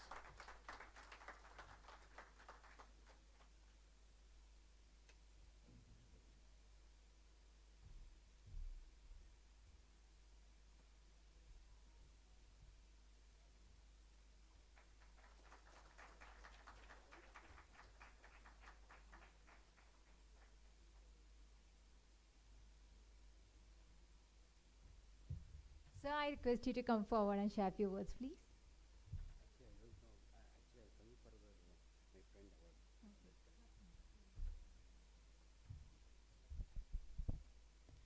So next, I would like to call upon Ms. Preeti Mishra, MD and Publisher, Meshmix Media, to come on the dais and announce the winner for supply chain, category Digital Samurai, large enterprise. Please come on the dais, ma'am. Good evening, ladies and gentlemen. The award for supply chain under large enterprises goes to ACE Designers Machine Division, AMS, and it's for Digital Samurai. Congratulations, sir.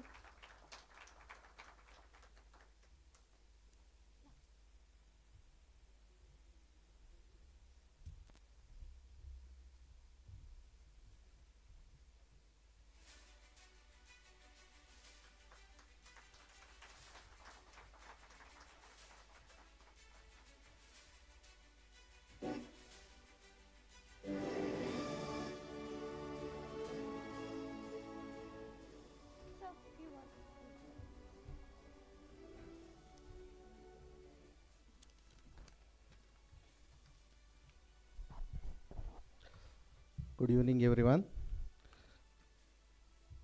We want to express our gratitude to Max Media and juries for recognizing our project Plant on a Palm in the Digital Samurai category.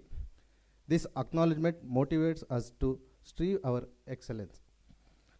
We extend our heartfelt thanks to our organization ACE Designers Limited, Machining Center Division, AMS, for providing the opportunity to be a part of this event.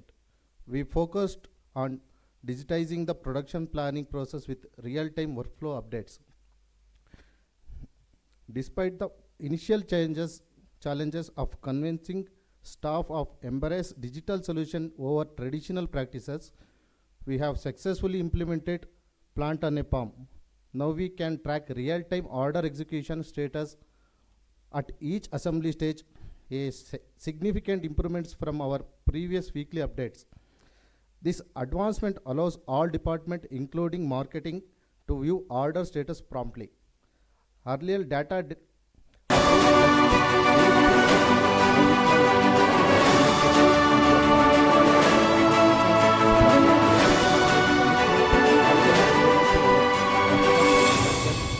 status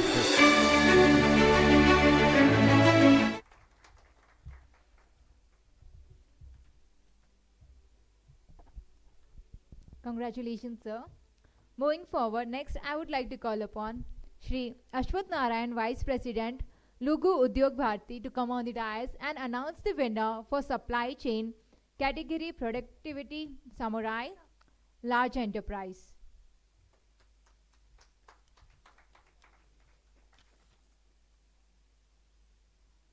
Good evening, all. The award goes to ACE Designers Limited, Machining Center Division. Congratulations.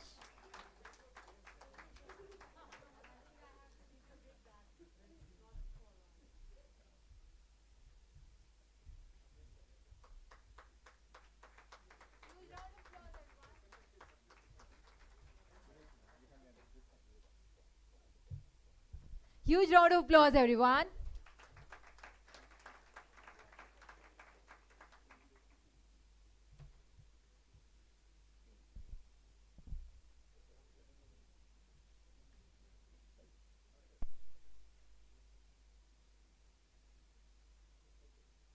Congratulations to the team.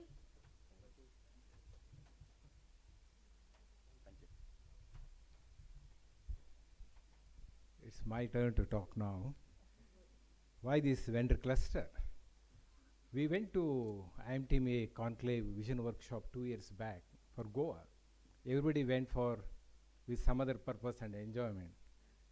In that particular seminar, I saw one presentation from CAI that talking about how we have to build our manufacturing sector for the future.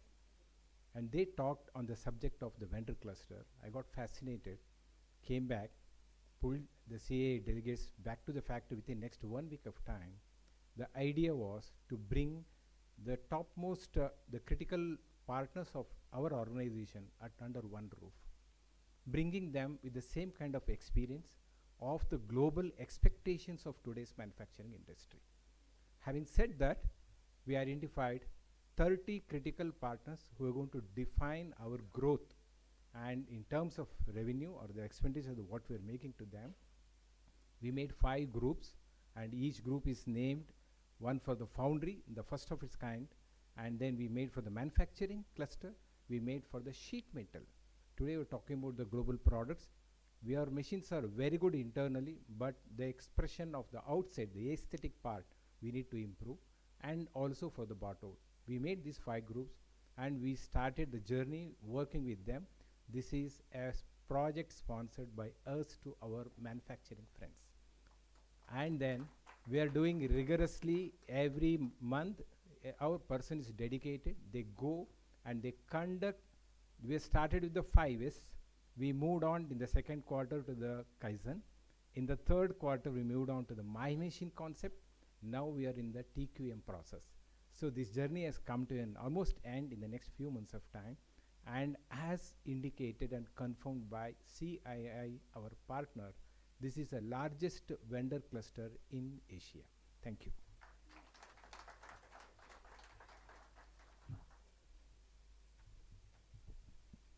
Congratulations, sir. So moving forward, next I would like to call upon Ms. Nikita Sharma, Marketing Head, Marpos India, to come on the dais and announce the winner for supply chain. And the category is Startup Samurai, MSME.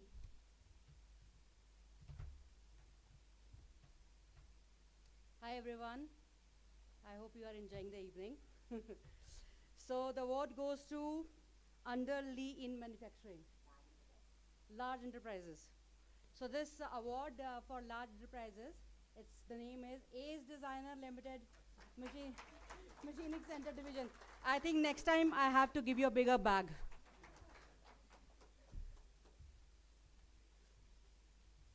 So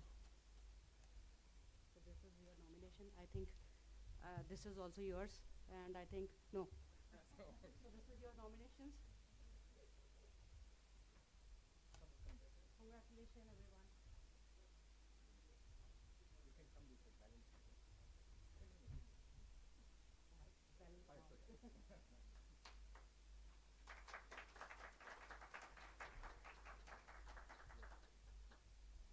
So this is the fourth one or third one?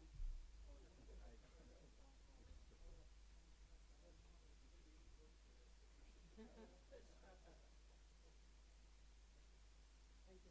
Congratulations once again.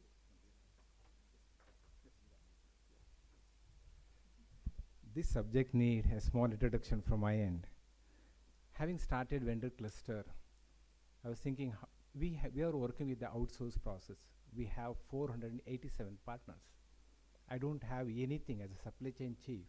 I don't have anything in-house, but we get it done every damn thing from outside. Now the concept what I picked up is how to make our partners profitable. This is a key caption. Having said that, I was thinking the problem lies with the manufacturing industry. We talked about manufacturing excellence. If you see in a machine tool system, CNC system, they are at the 6 Sigma level already. Any electronic items like whatever you use for the machine tool, they're all at 5.5, 5.6 Sigma level. When it comes to the manufacturing, we are at 3.3 to 3.5 Sigma level. This is the truth. Now, how to support our manufacturing partner? Then I thought of putting one agency exclusively to support our manufacturing vendors. We have nearly 80 manufacturing vendors, and that's where this Ekant Raju, he was head of quality, national head at the ABB. I motivated him to come and join. You are going to be an entrepreneur. For 1 year, I'm going to support you with your salary. Then you are going to earn on your own. The commitment is you should serve along with us to the manufacturing fraternity. You're going to hear what they did, and I request our manufacturing head, Jayaprakash, to put few words and then pass it on to Mr. Ekant Raju. It's a very important, nice story.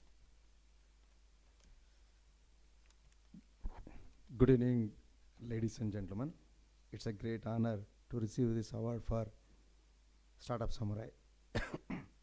Thanks to Messmix Media for giving an opportunity. I am Jay Prakash, General Manager Supply Chain of ACE Designers Limited, Machining Center Division, AMS, taking care of all the manufacturing activities. We have 471 vendors across the country supporting our total outsourced manufacturing model. Vendor quality management across all the ACM partners with various sizes, skill sets, product ranges, and educational backgrounds is the biggest challenge faced by the supply chain.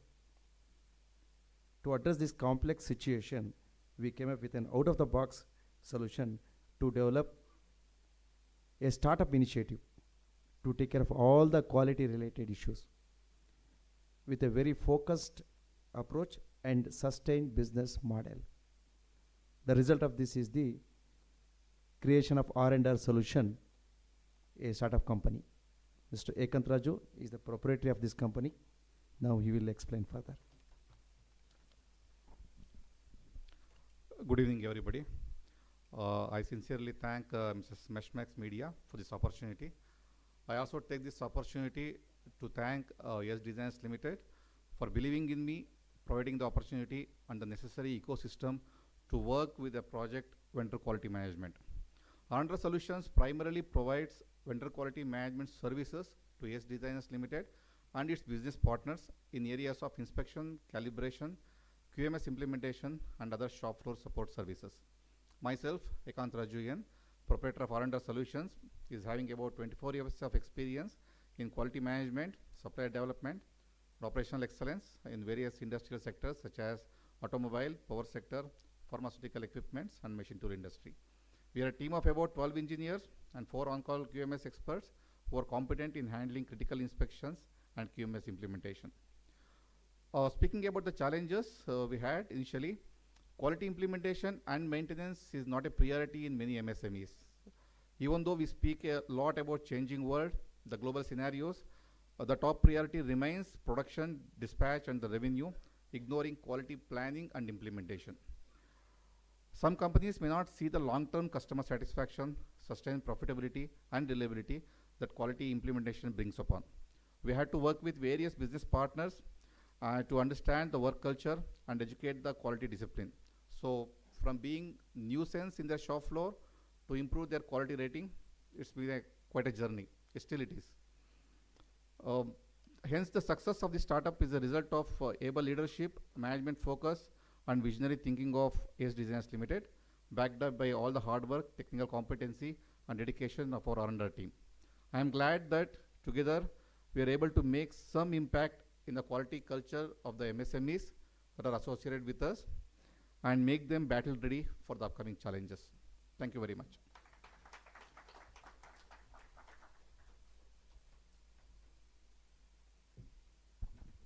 Thank you, sir. To give away the next award, I request Mr. Anand Pandey, Editor Dynamic Manufacturing India, to come on the dais and announce the winner for supply chain. And the category is Sustainability Samurai MSME.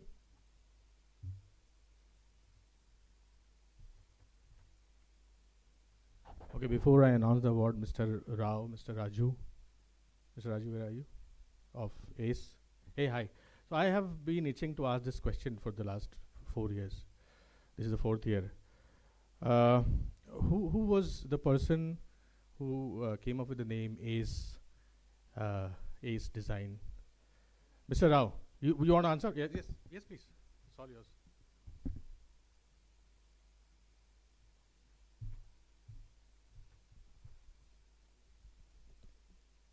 Yes Designers Limited.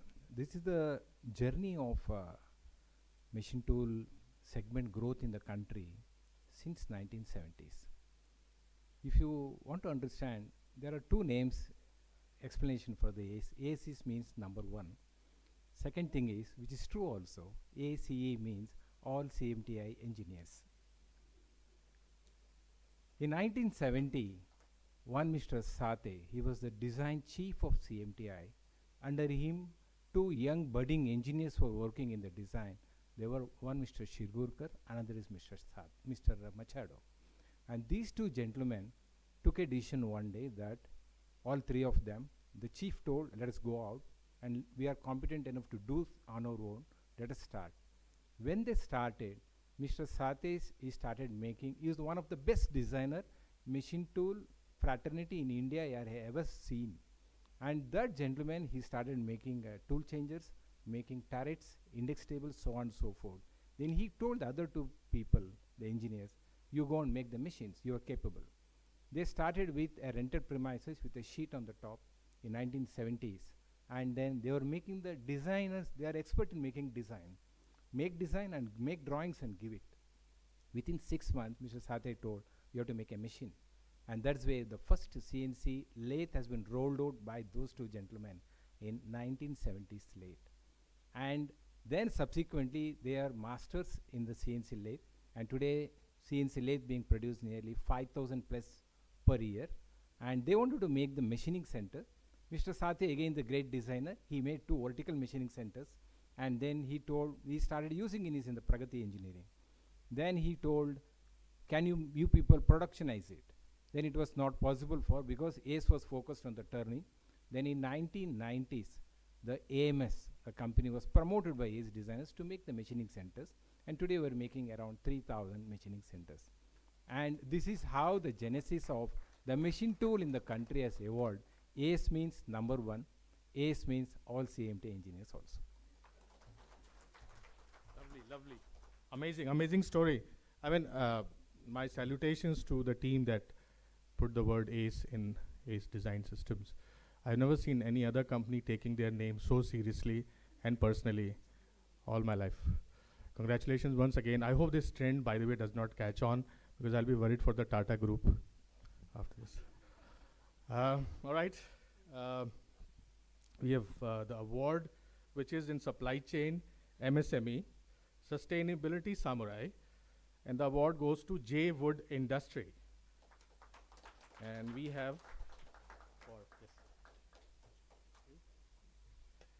from J Wood. Yes, please.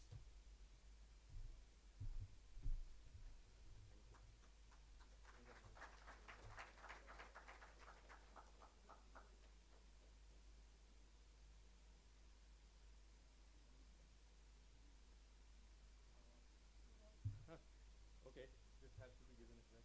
Yes. Thank you very much. I'm also excited and happy.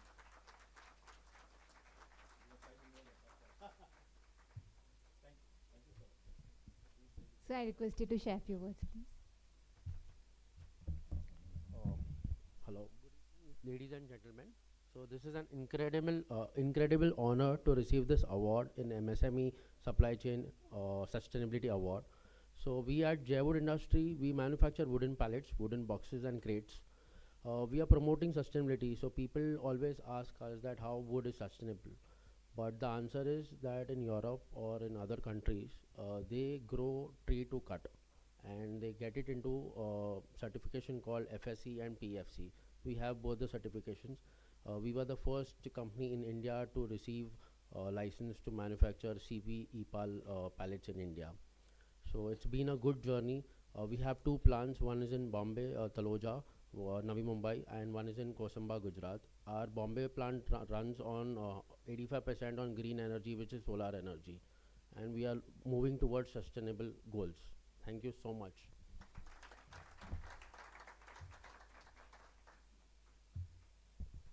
Congratulations, sir. Next, I would like to call upon Ms. Kamna Samab, Director, IT Cummins India, to come on the dais and announce the winner for supply chain. And the category is Sustainability Samurai, Large Enterprise. Please come on the dais, ma'am. Ladies and gentlemen, please welcome her with a huge round of applause.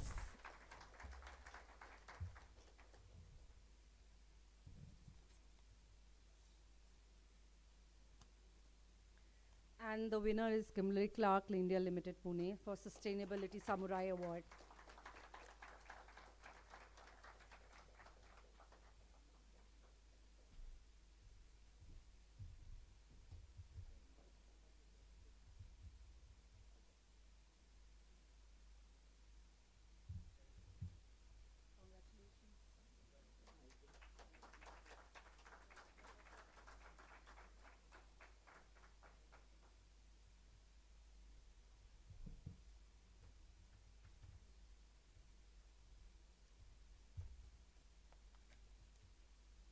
Good evening, ladies and gentlemen.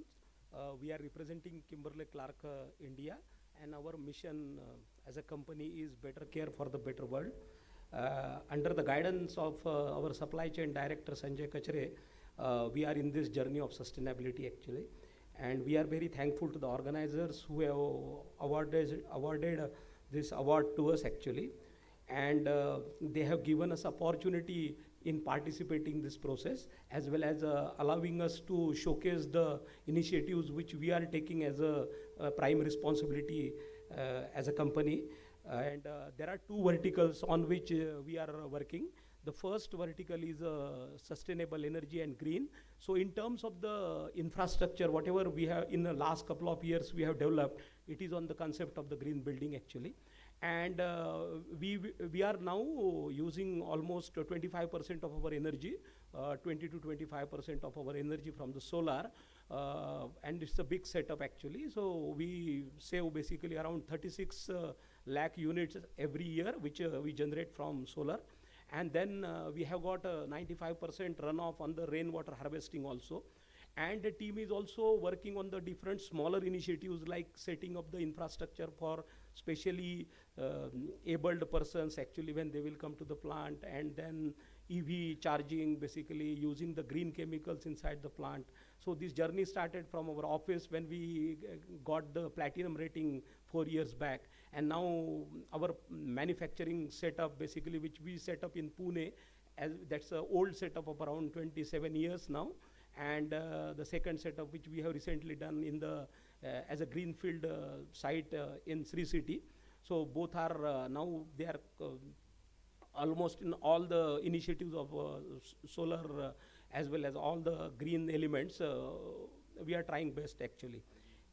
And on the second basically initiative vertical, in which we are talking on the packaging and recycle use of plastic basically. As everybody knows, we manufacture Huggies and sanitary pads with the brand name of Huggies and Kotex. So when it comes to the packaging, so a lot of engineering efforts has been put with all our engineering team to automate the lower unit packs. Basically in India, a lot of lower unit packs are used basically. We have to make a single pack of diaper also. So when it was in semi-automatic process, we have to consume a lot of plastic actually. So when we automated that with a good technology as well as good kaizens basically done by team. So with that effort actually, we have got 3 advantages by doing this type of automation, or we can say it's a kaizen idea. So one is basically your look and feel of the product become better. Secondly, your material required for the laminate is reduced basically. And initially we used to ship in one carton around 188 packs basically. Now it has moved to 288 packs in the one carton. So it impacts the distribution also. So in terms of recycling of the plastic basically, we have reduced almost 200 tons of plastic use now with the help of PIR and PCR basically. When it comes to PIR means whatever waste generated in our setup actually, it is to be reused basically in terms of the bags which we will procure from outside. And PCR is the reuse of the plastic with the right process which consumer actually throw once he use the product. So overall we are in that journey basically, and will continue our full efforts to facilitate that process as a team as well as a KC. Thank you.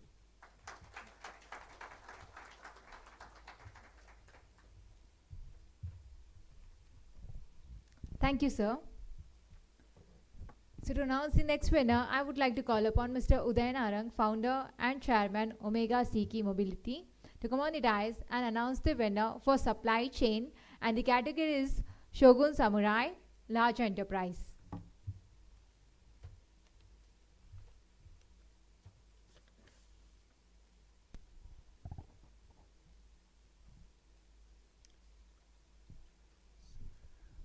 And the winner is, I'm going to try to say it's like the Oscars, right, Luca? Right? Because everything is seeming too boring. I need to wake everybody up. And the winner is Mr. Muralidharan Rao, Chief SCM, Ace Designer, Managed Machining Center Division. I think, mate, you're winning all the awards tonight. Thank you. Congratulations.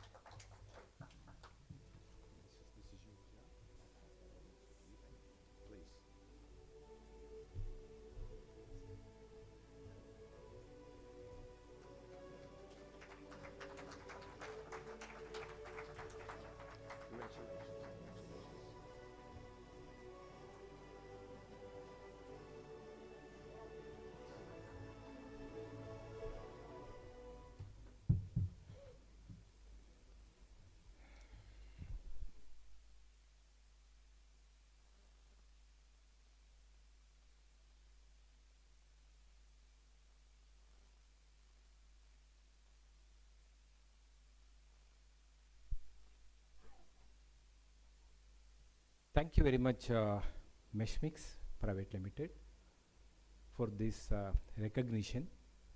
It's a big responsibility and the confidence that what you have shown us. I was just wondering why this for me. When I went through the journey in the last 5 years, I took a decision when I became the chief of supply chain. We have to do something for our manufacturing industry. See, our country is depending on the 30% of the GDP is coming from the MSMEs, where 6% is where we are responsible from the manufacturing sector, and 24% is coming from the service sectors. Always I was putting my eye on countries like China for all good reasons. They are the where in the manufacturing they are the number one. 29% of the GDP is coming from the manufacturing sector in China, where in India it is 3%. Our Prime Minister has put a big vision for all of us. The big vision is India is going to become the manufacturing hub by 2030. There are all the reason for us to believe it is going to happen. We were in the 10th largest economy just 9 years back. On the 18th of November, we became the 5th largest economy with 4 trillion US dollar economy. Only 2 countries are ahead of us. One is Europe, Germany, and another one is Japan with 4.29 and 4.39. We are going to cross that much ahead of 5 trillion economy target is 2027. I was thinking what is that I can do for my area of concern and the influence. I told 471 partners, I don't call them as the vendors or the suppliers, they are the partners. And when I say the partner, the motto is how to make them profitable. I started looking at multiple ways of doing the things. The first problem I faced is money. Cash is the king, but our people don't know how to manage with the money. I used to get tired few years back giving 5 lakhs rupees advance, 10 lakhs rupees advance to sustain their operation. I'm very proud to say that in 30 years we ensured our partners get their remittance within 30 days. This is the commitment we have. Like we get salary on first, we ensure that our partners get their payment terms within 30 to 45 days, whether it's COVID or no COVID, the recession or the boom, we have maintained. I'm very proud about it. This is the first discipline, and we want to teach them how to do this. And the problem came every time coming for the money, then I coined M1 exchange. With the M1 exchange, with the discounting, just for 100 rupees, maybe 1 rupee or something like that, they were able to get their money within 24 hours. Believe me or not, this journey is the last 2 years. Today we have made 130 crores of M1 exchange transaction with our vendor partners. So I solved the problem of the money, then I moved on to the quality. If I talk about the quality first, money will never, the first priority is the money. Then the idea came, the vendor cluster. We made the vendor cluster. Today it is sustained. A person at the general manager level is taking care of my vendor cluster. There is a commitment from our end to this manufacturing fraternity. Then came the R&R solution, the startup. All the instruments are calibrated in that setup, and our people will monitor the master list of the instrument of our partners. They go, they check, they ensure that instruments are calibrated. If the input is garbage, output is also garbage. This is a major change I made. Then they were not knowing how to do the critical inspections. So we were supporting with manpower through the R&R solution, and all the inspection is taken care. The training is also made. Many of the industries, you are all well versed in the MSMEs, ISO 9001, 2015, it was not there in many of the industries. Then I joined hands with TUV India Private Limited. This is a collaborative effort through the R&R solution. Today, in a batch of 50 vendors, we are completing the process of certification, then sustainability. We are going, checking, auditing, and everything we are doing. So the first batch of the certification is completed. second batch we have taken. I'm very proud about these efforts. Looks may simple, but very tough the journey has been for us. Then moving on that, I brought the quality into the perspective.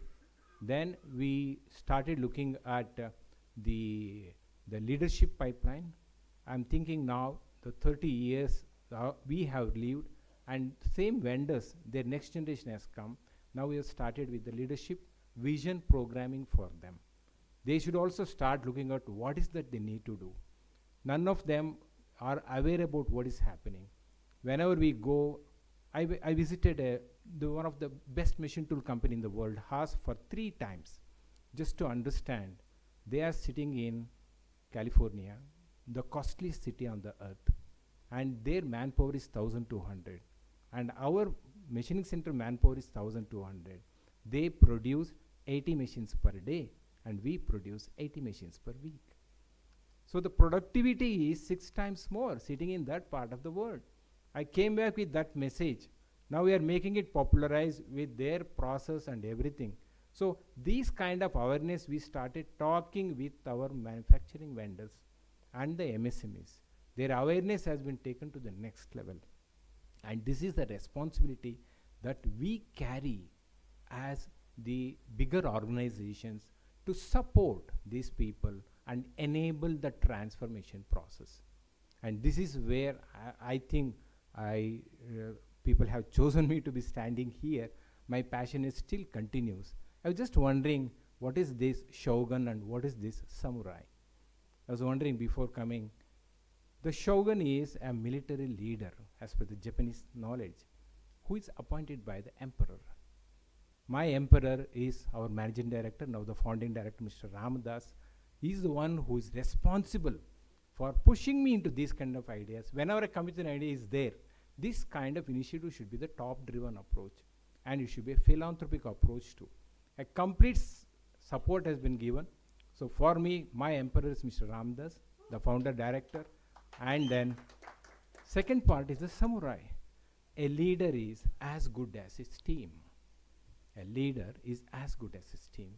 I can't, and this particular recognition is dedicated to all MSME friends who have taken my initiative to the next level, and also my 4 pillars in the organization of supply chain. I would like to call upon them. One is standing here, Mr. Arsegoda. He's the one who steers from the stores. I have the manufacturing head, Jai Prakash, the general manager, and then Mr. Gangadhar, another deputy general manager for the bought out, and Vivek, he heads my foundry division. All the care is actually dedicated to my this strong team. I'm only standing as a representative. A leader is the servant of servants. That's my firm belief, and I dedicate to this particular recognition. It's a big responsibility. Definitely it's going to motivate more than me. I'm a self-motivated man. These people will get the more motivation, and our industry should get more benefits. Thank you very much for this selection and humbleness.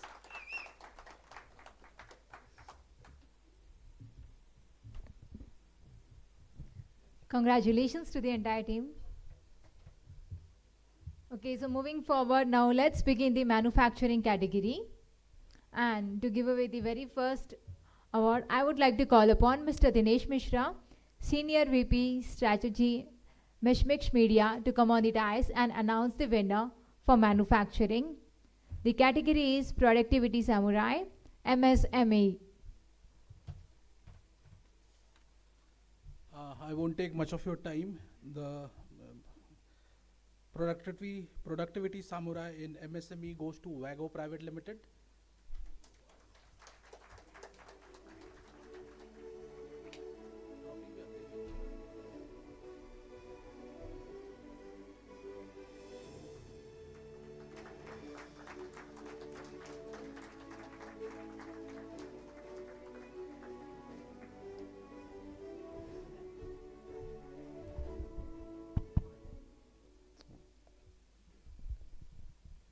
Good evening, everyone. Thank you, Meshmix, for this recognition. I represent Wago. It's a German multinational with a little over €1 billion turnover. And the productivity award which has been recognized was for a particular manual assembly machine, which the operators were operating something like 8 to 10,000 strokes in an 8-hour shift. This included a lot of women employees as well. And for the women employees, it was a bit stressful, especially on the hands. There was a lot of physical stress. So the shop floor idea, which got converted into a semi-automation process that was implemented, and that was submitted as one of the nominations for the this category of productivity improvement. And I guess taking away all those sweeping awards from ACE, this is probably a differentiator, and thank you for that. Thank you, sir.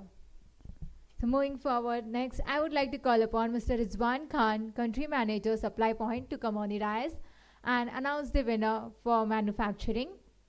The category is Productivity Samurai. Please, sir. See, unfortunately, I'm not getting the dais to speak about Supply Point, so I would like to take this opportunity and speak for a minute. So, for all those who are not aware about what is Supply Point, we are a UK-based company, and we are into this business of inventory management, wherein we help our customers to optimize and have a better control on inventory. But to know more about this, then you need to talk to me one-to-one. You know, I would not take it much more over here. Is it a samurai or is it an ACE Awards going on tonight?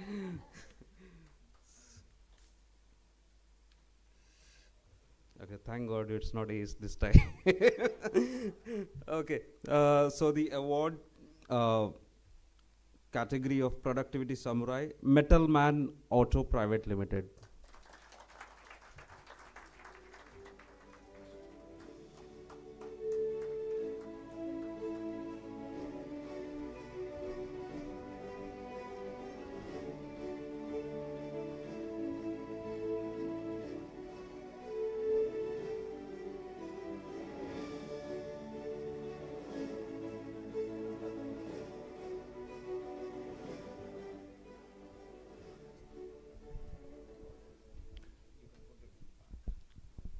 Good evening, all. Thank you very much for this award. This award is dedicated to my team, young and a very energetic team, and they are hard-working and smart-working. I am Srikant Bundada, CEO of Metalman Auto. Metalman Auto is a tier 1 supplier of all the two-wheeler manufacturers in India, in US and in Europe. We are present in 6 states and total 12 plants. And very soon this year we are coming with the 3 new plants. We are supplier to earth-moving equipment also. And about women empowerment, about 30% women are working in the shop floor as the operator also. Now our new plant coming are there 100% women. And some of our plant where I have started introducing women, we have started this in 1916, and now we have reduced supervisor and quality staff from that plant by 80%. That is the most achievement we have here. Thank you very much. Thank you again. Thank you, sir. Next, I would like to call upon Dr. Ravi Guttal, CTO and Senior Vice President, Accus India Private Limited, to come on the dais and announce the winner for manufacturing. And the category is Service Samurai, MSME.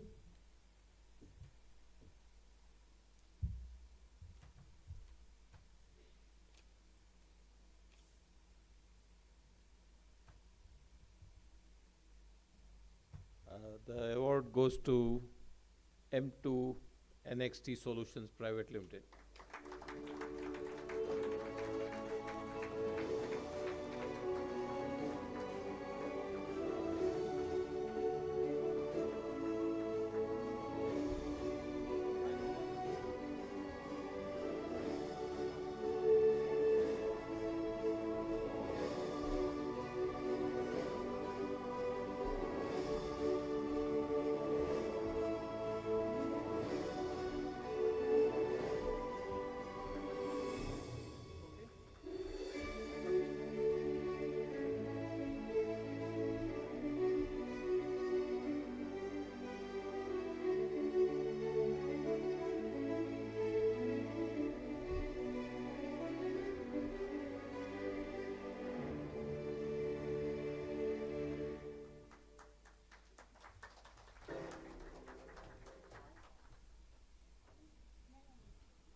almost good night. So to start with, if you don't bring this much time up, we can't bring our girls here. So try cover it at 9 o'clock. I have a lot to talk. Got inspired by ACE, but I could not get opportunity to work with them. I'm a pretty mechatronics guy and worked for automation companies, and now since 16 years I'm in BFW, and also I head technology for M2 Next. So we can't transform culture, is too difficult. We are 63 years old company from BFW standpoint. So so we have to take a small leap and take a small company called M2 Next only for having a different mindset change, and we fabricate that and we articulate back into the BFW engine. So 2 months back we online with 4 times capacity increase from our existing plant, where we were 1,200 crores sort of, to now 4 times expansion. So this award for digitalization and platform, whatever we have done, and so it is for the entire plant. So SAP in the top and rest all in the bottom. So it includes process monitoring, quality, data acquisition, analytics. To be very simple is I can predict what could be the quality of my BMW 50 machine if I am making it on 13th of next month and evening 7:30, and I can predict what is my quality. So that is what is the level we have brought in, because we are into this digital journey since almost 7.5 years, and I'm zero IT guy, and we have all IT, mechatronics, embedded system, IoT, all with us within our team. And the team here is all like just out from college we have taken, now they are getting married, so that is what is the frame it is taken. And around 65% to 70% are female workers, and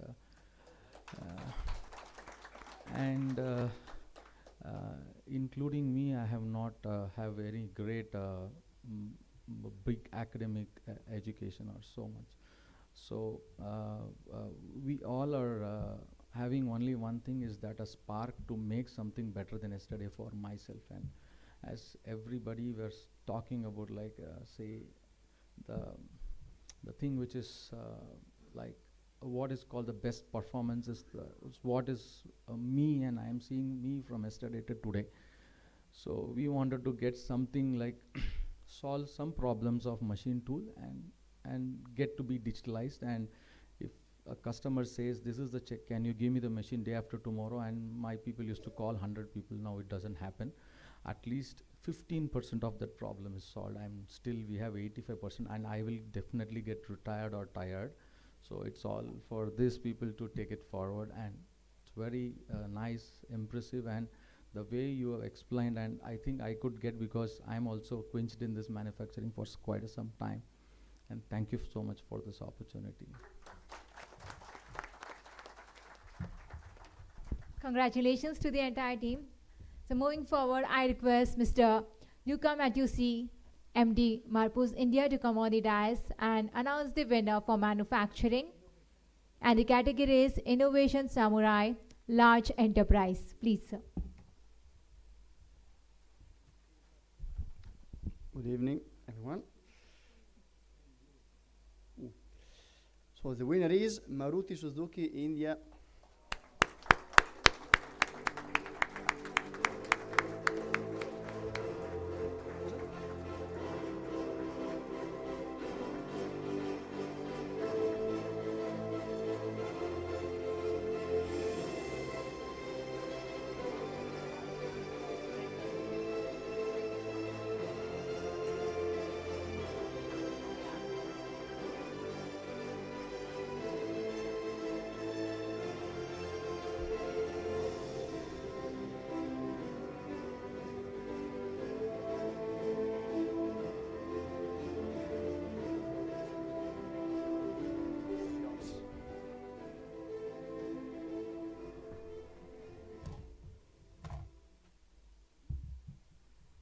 So I'd like to thank Samurai Awards for this amazing prize that they have given us.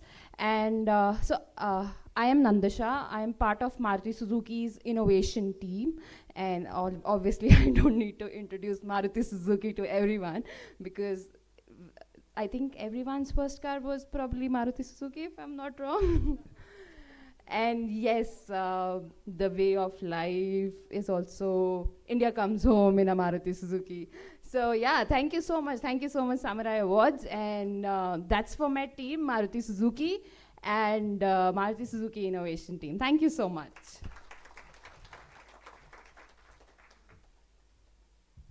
Congratulations once again.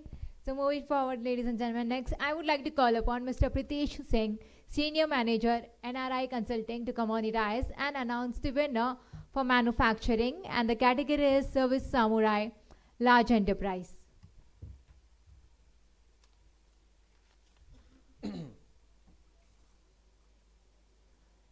So the award goes to Mahindra Last Mile Mobility Limited under the category of Service Samurai. Congratulations.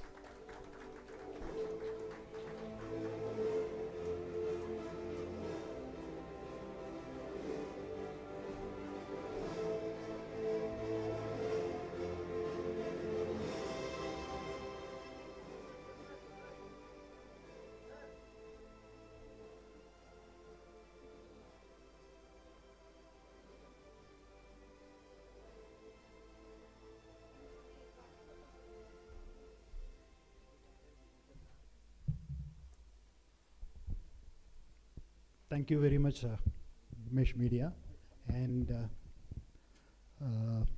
Samurai Award team. This means a lot to us, and the project which was nominated for this award is on the battery equalizing system, which is saving time of our end customers. The end customers are actually from the basic strata of the society, the three-wheeler operators. So in our battery equalizing system, it used to take 48 hours previously. With this machine which we have developed recently, it has come down to 3 to 4 hours. So that saves a lot of time for them, and that brought us this award. And this means a lot to us, and this motivates us to perform much better in the coming days and bring new innovations. Thank you. Thanks a lot. Thank you, sir. Moving forward, next I would like to call upon Shri Ashwath Narayan, Vice President, Lugu Udyog Bharati, to come on the dais and announce the winner for manufacturing.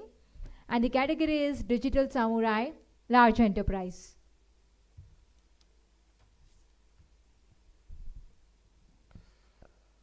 The award goes to Cummins India Limited.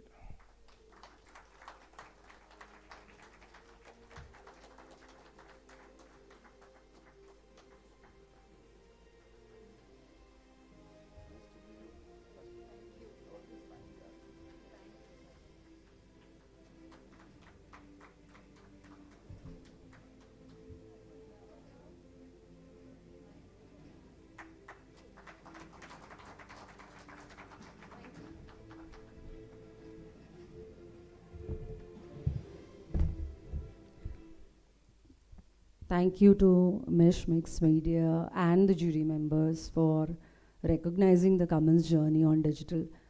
I may be the face collecting this award, but this award goes to all the project people who worked on these initiatives and the business and IT partnership. I think digital in this industry is a lot about adoption, and till we have that partnership, it's very, very difficult. So this is an award to all of those business colleagues of mine and IT teams of mine who have worked on these projects and initiatives. And we not only worked on digitizing or automating the plant, but we also thought about digitizing and engaging with our community drivers and mechanics as well in our journey in this digital world. Thank you for this award, and have a great evening. Thank you.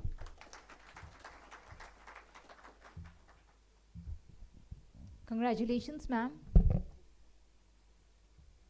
Moving forward, next I would like to call upon Mr. Magesh Srinivasan, founder datamentor.co.in, to come on the dais and announce the winner for manufacturing, and the category is Sustainability Samurai, Large Enterprise.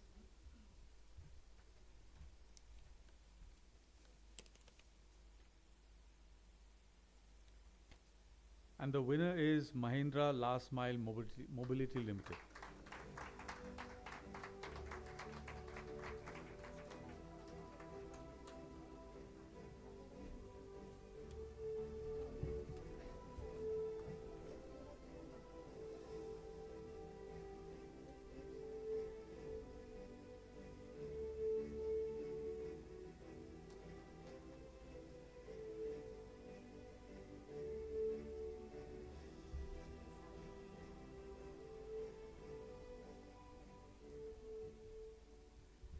Good evening all.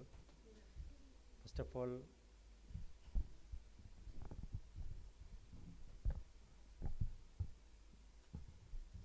thank you for recognizing and honoring this for award. This will further encourage us for achieving our group vision sustainability of carbon neutral by 2014. Thank you. Thank you once again.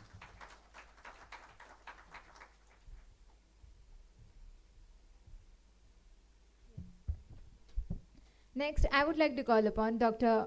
Ravi to come on the dais and announce the winner for manufacturing, Sustainability Samurai, MSME.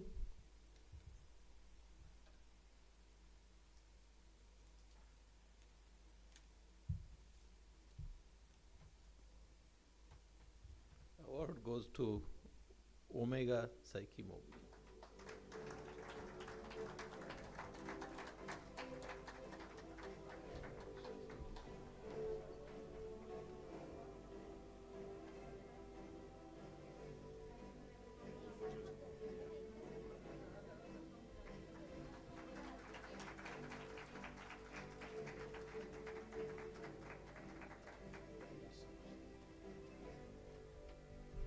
I know it's getting late, and I know none of you guys are interested in any more speeches. You're thinking about food, so I'm really speaking to the point.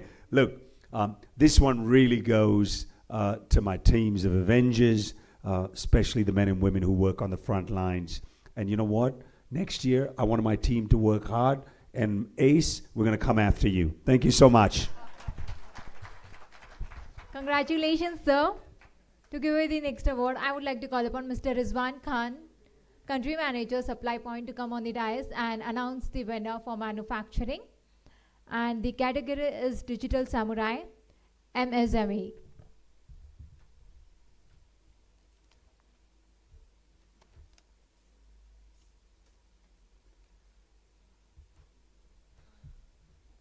So it's M2NXT Solutions Private Limited.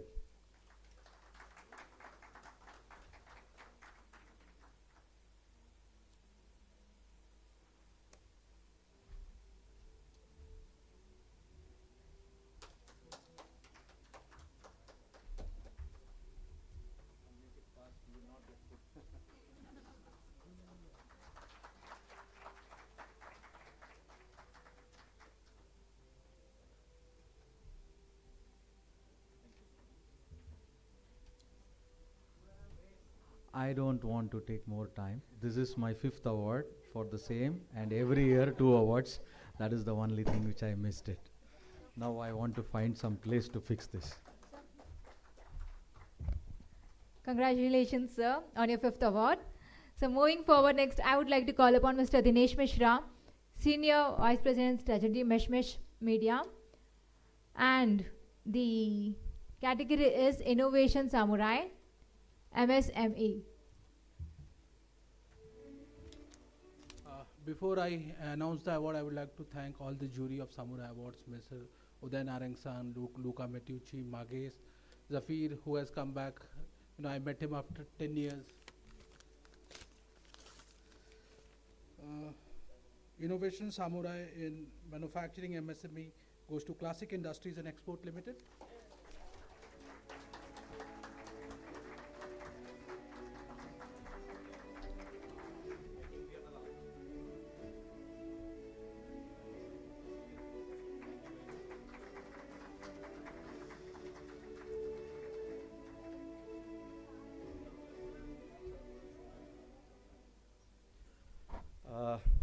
think it's quite late and we are very unknown to all, so I'll just keep it very short. I am Saurav Srivastava here representing Classic Industries. Maybe Classic may not be knowing, but it's one of the promoter company of Apollo Tyres, and we are the indigenous manufacturing of machines for all Apollo needs. So just to give the perspectives, our machines are producing almost 45,000 tires a day. That is one of the segments of the passenger car. We are into passenger car, truck bus radial, bias machines, motorcycle radials. So this particular award, we are thank to Samurai team and Mesh Media, especially honoring us. It's definitely going to increase our presence. We have started going out of Apollo. We started with Yokohama tires, JK tires. So now coming back to the innovations, our machines are more, you would be knowing, like tire industry is a very labor intensive industry. And the tire, how it seems, it's very hard. It's engineering product. It's just seen as a round black shape, but the manufacturing it's too much tedious. The textures of the fabric to do the quality control and the precision it needs, it's at par. And what we have done it from the last couple of years, we have automated our machines such a way it's hand-free. There is one particular process where the inner casing of the tire, which is a cylindrical shape, we have made it with the robotic, and he's our design head who has customized the gripper mechanism to hold such a flimsy rubber, and it's all with robots 24/7 without setup change, any manual operation. It's all recipe driven. So thanks to the team to selecting the our participants, and we are very honored to be present here and representing our company. Thanks to all. Thank you. Congratulations, sir. Guys, please wait there. Just 4 more awards. I know you all are getting ready. So next, I will call upon Ms. Preeti Mishra, MD and publisher, Meshmix Media, to come on the dais and announce the winner for manufacturing, and the category is Startup Samurai MSME. And without wasting much time, the award goes to Omega Seki Mobility for Startup Samurai and MSME.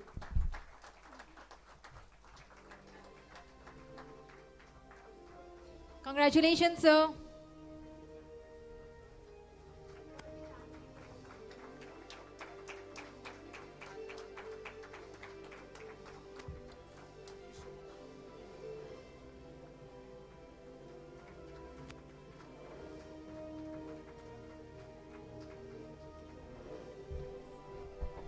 Three more to go, and then we're going dinner, right? Thank you so much. Thank you, sir. Next, I would like to call upon Mr. Luca to come forward and announce the winner for manufacturing. And the category is Shogun Samurai MSME.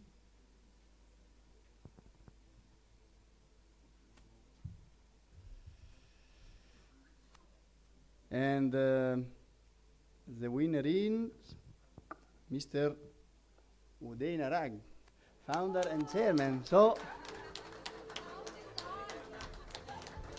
you see? It's true, it's true. You see, it's true. Thank you. It's not a fake, it's true.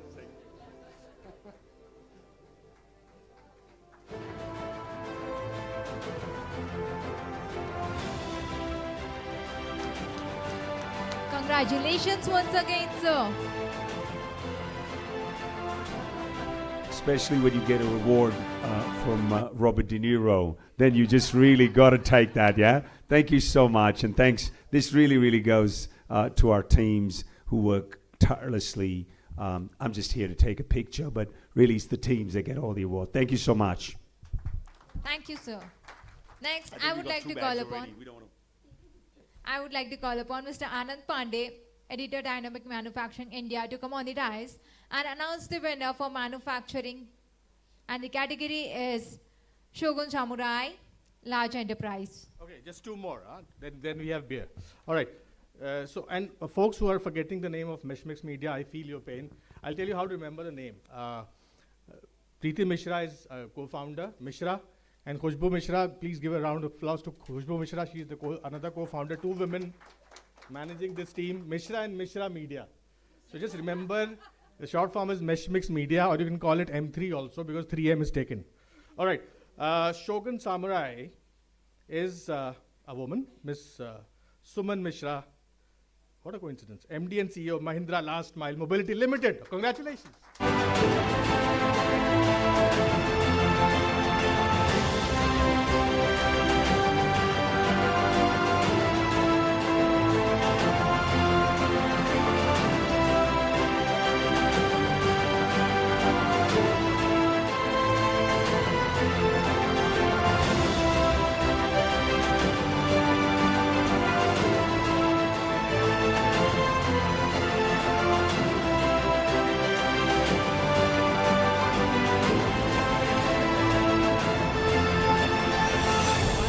Award that we give, Editor's Choice Award, and it goes to Mr. Arvind Meligari, founder, chairman, and CEO. Great man. To take his award, we have with us Ravi sir. Please.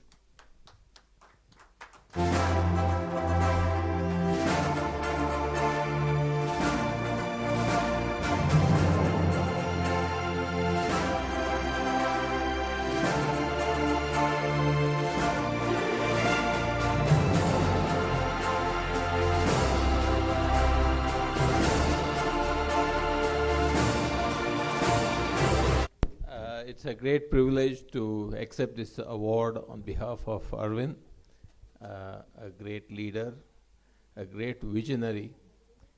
In last 10 years, he has established an aerospace cluster. Every aircraft which flies has a part from ACUS, and we also manufacture parts for the ISRO. We have parts on the Suryayan, the sun voyage from ISRO. So the next big thing is that we are the second largest toy manufacturer in India. So from aerospace to toys. We are the largest cookware manufacturer in India. One of the largest cookware manufacturer of India, and we are exporting cookware from India all over the world. Lastly, will soon become one of the largest precision machining companies in India.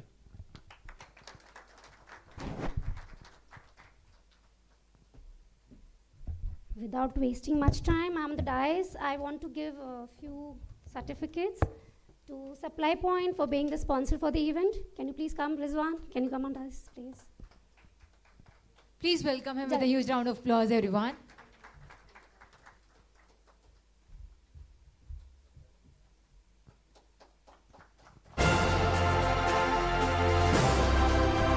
Valro India is not present today.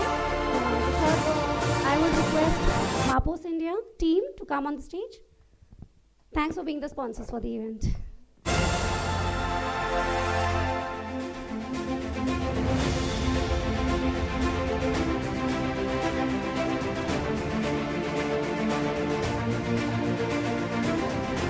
Last 1 minute, please bear with me. I would like to thank the team, all the participants, all the panelists, the jury members to come here and give us the opportunity to host you guys. And at the end, I'll just say, the bar is open. You can have the food and enjoy yourself. Happy networking, guys. Food is here. All right, so finally, a great many thanks to the speakers, award jury, and the participants and the winners, and above all, the great audience for being here on time and being here till the end of today's program. So thank you so much, everyone. It was really a great pleasure for being the host of today's program. So I'm signing off now. Thank you, everyone. Have a great day.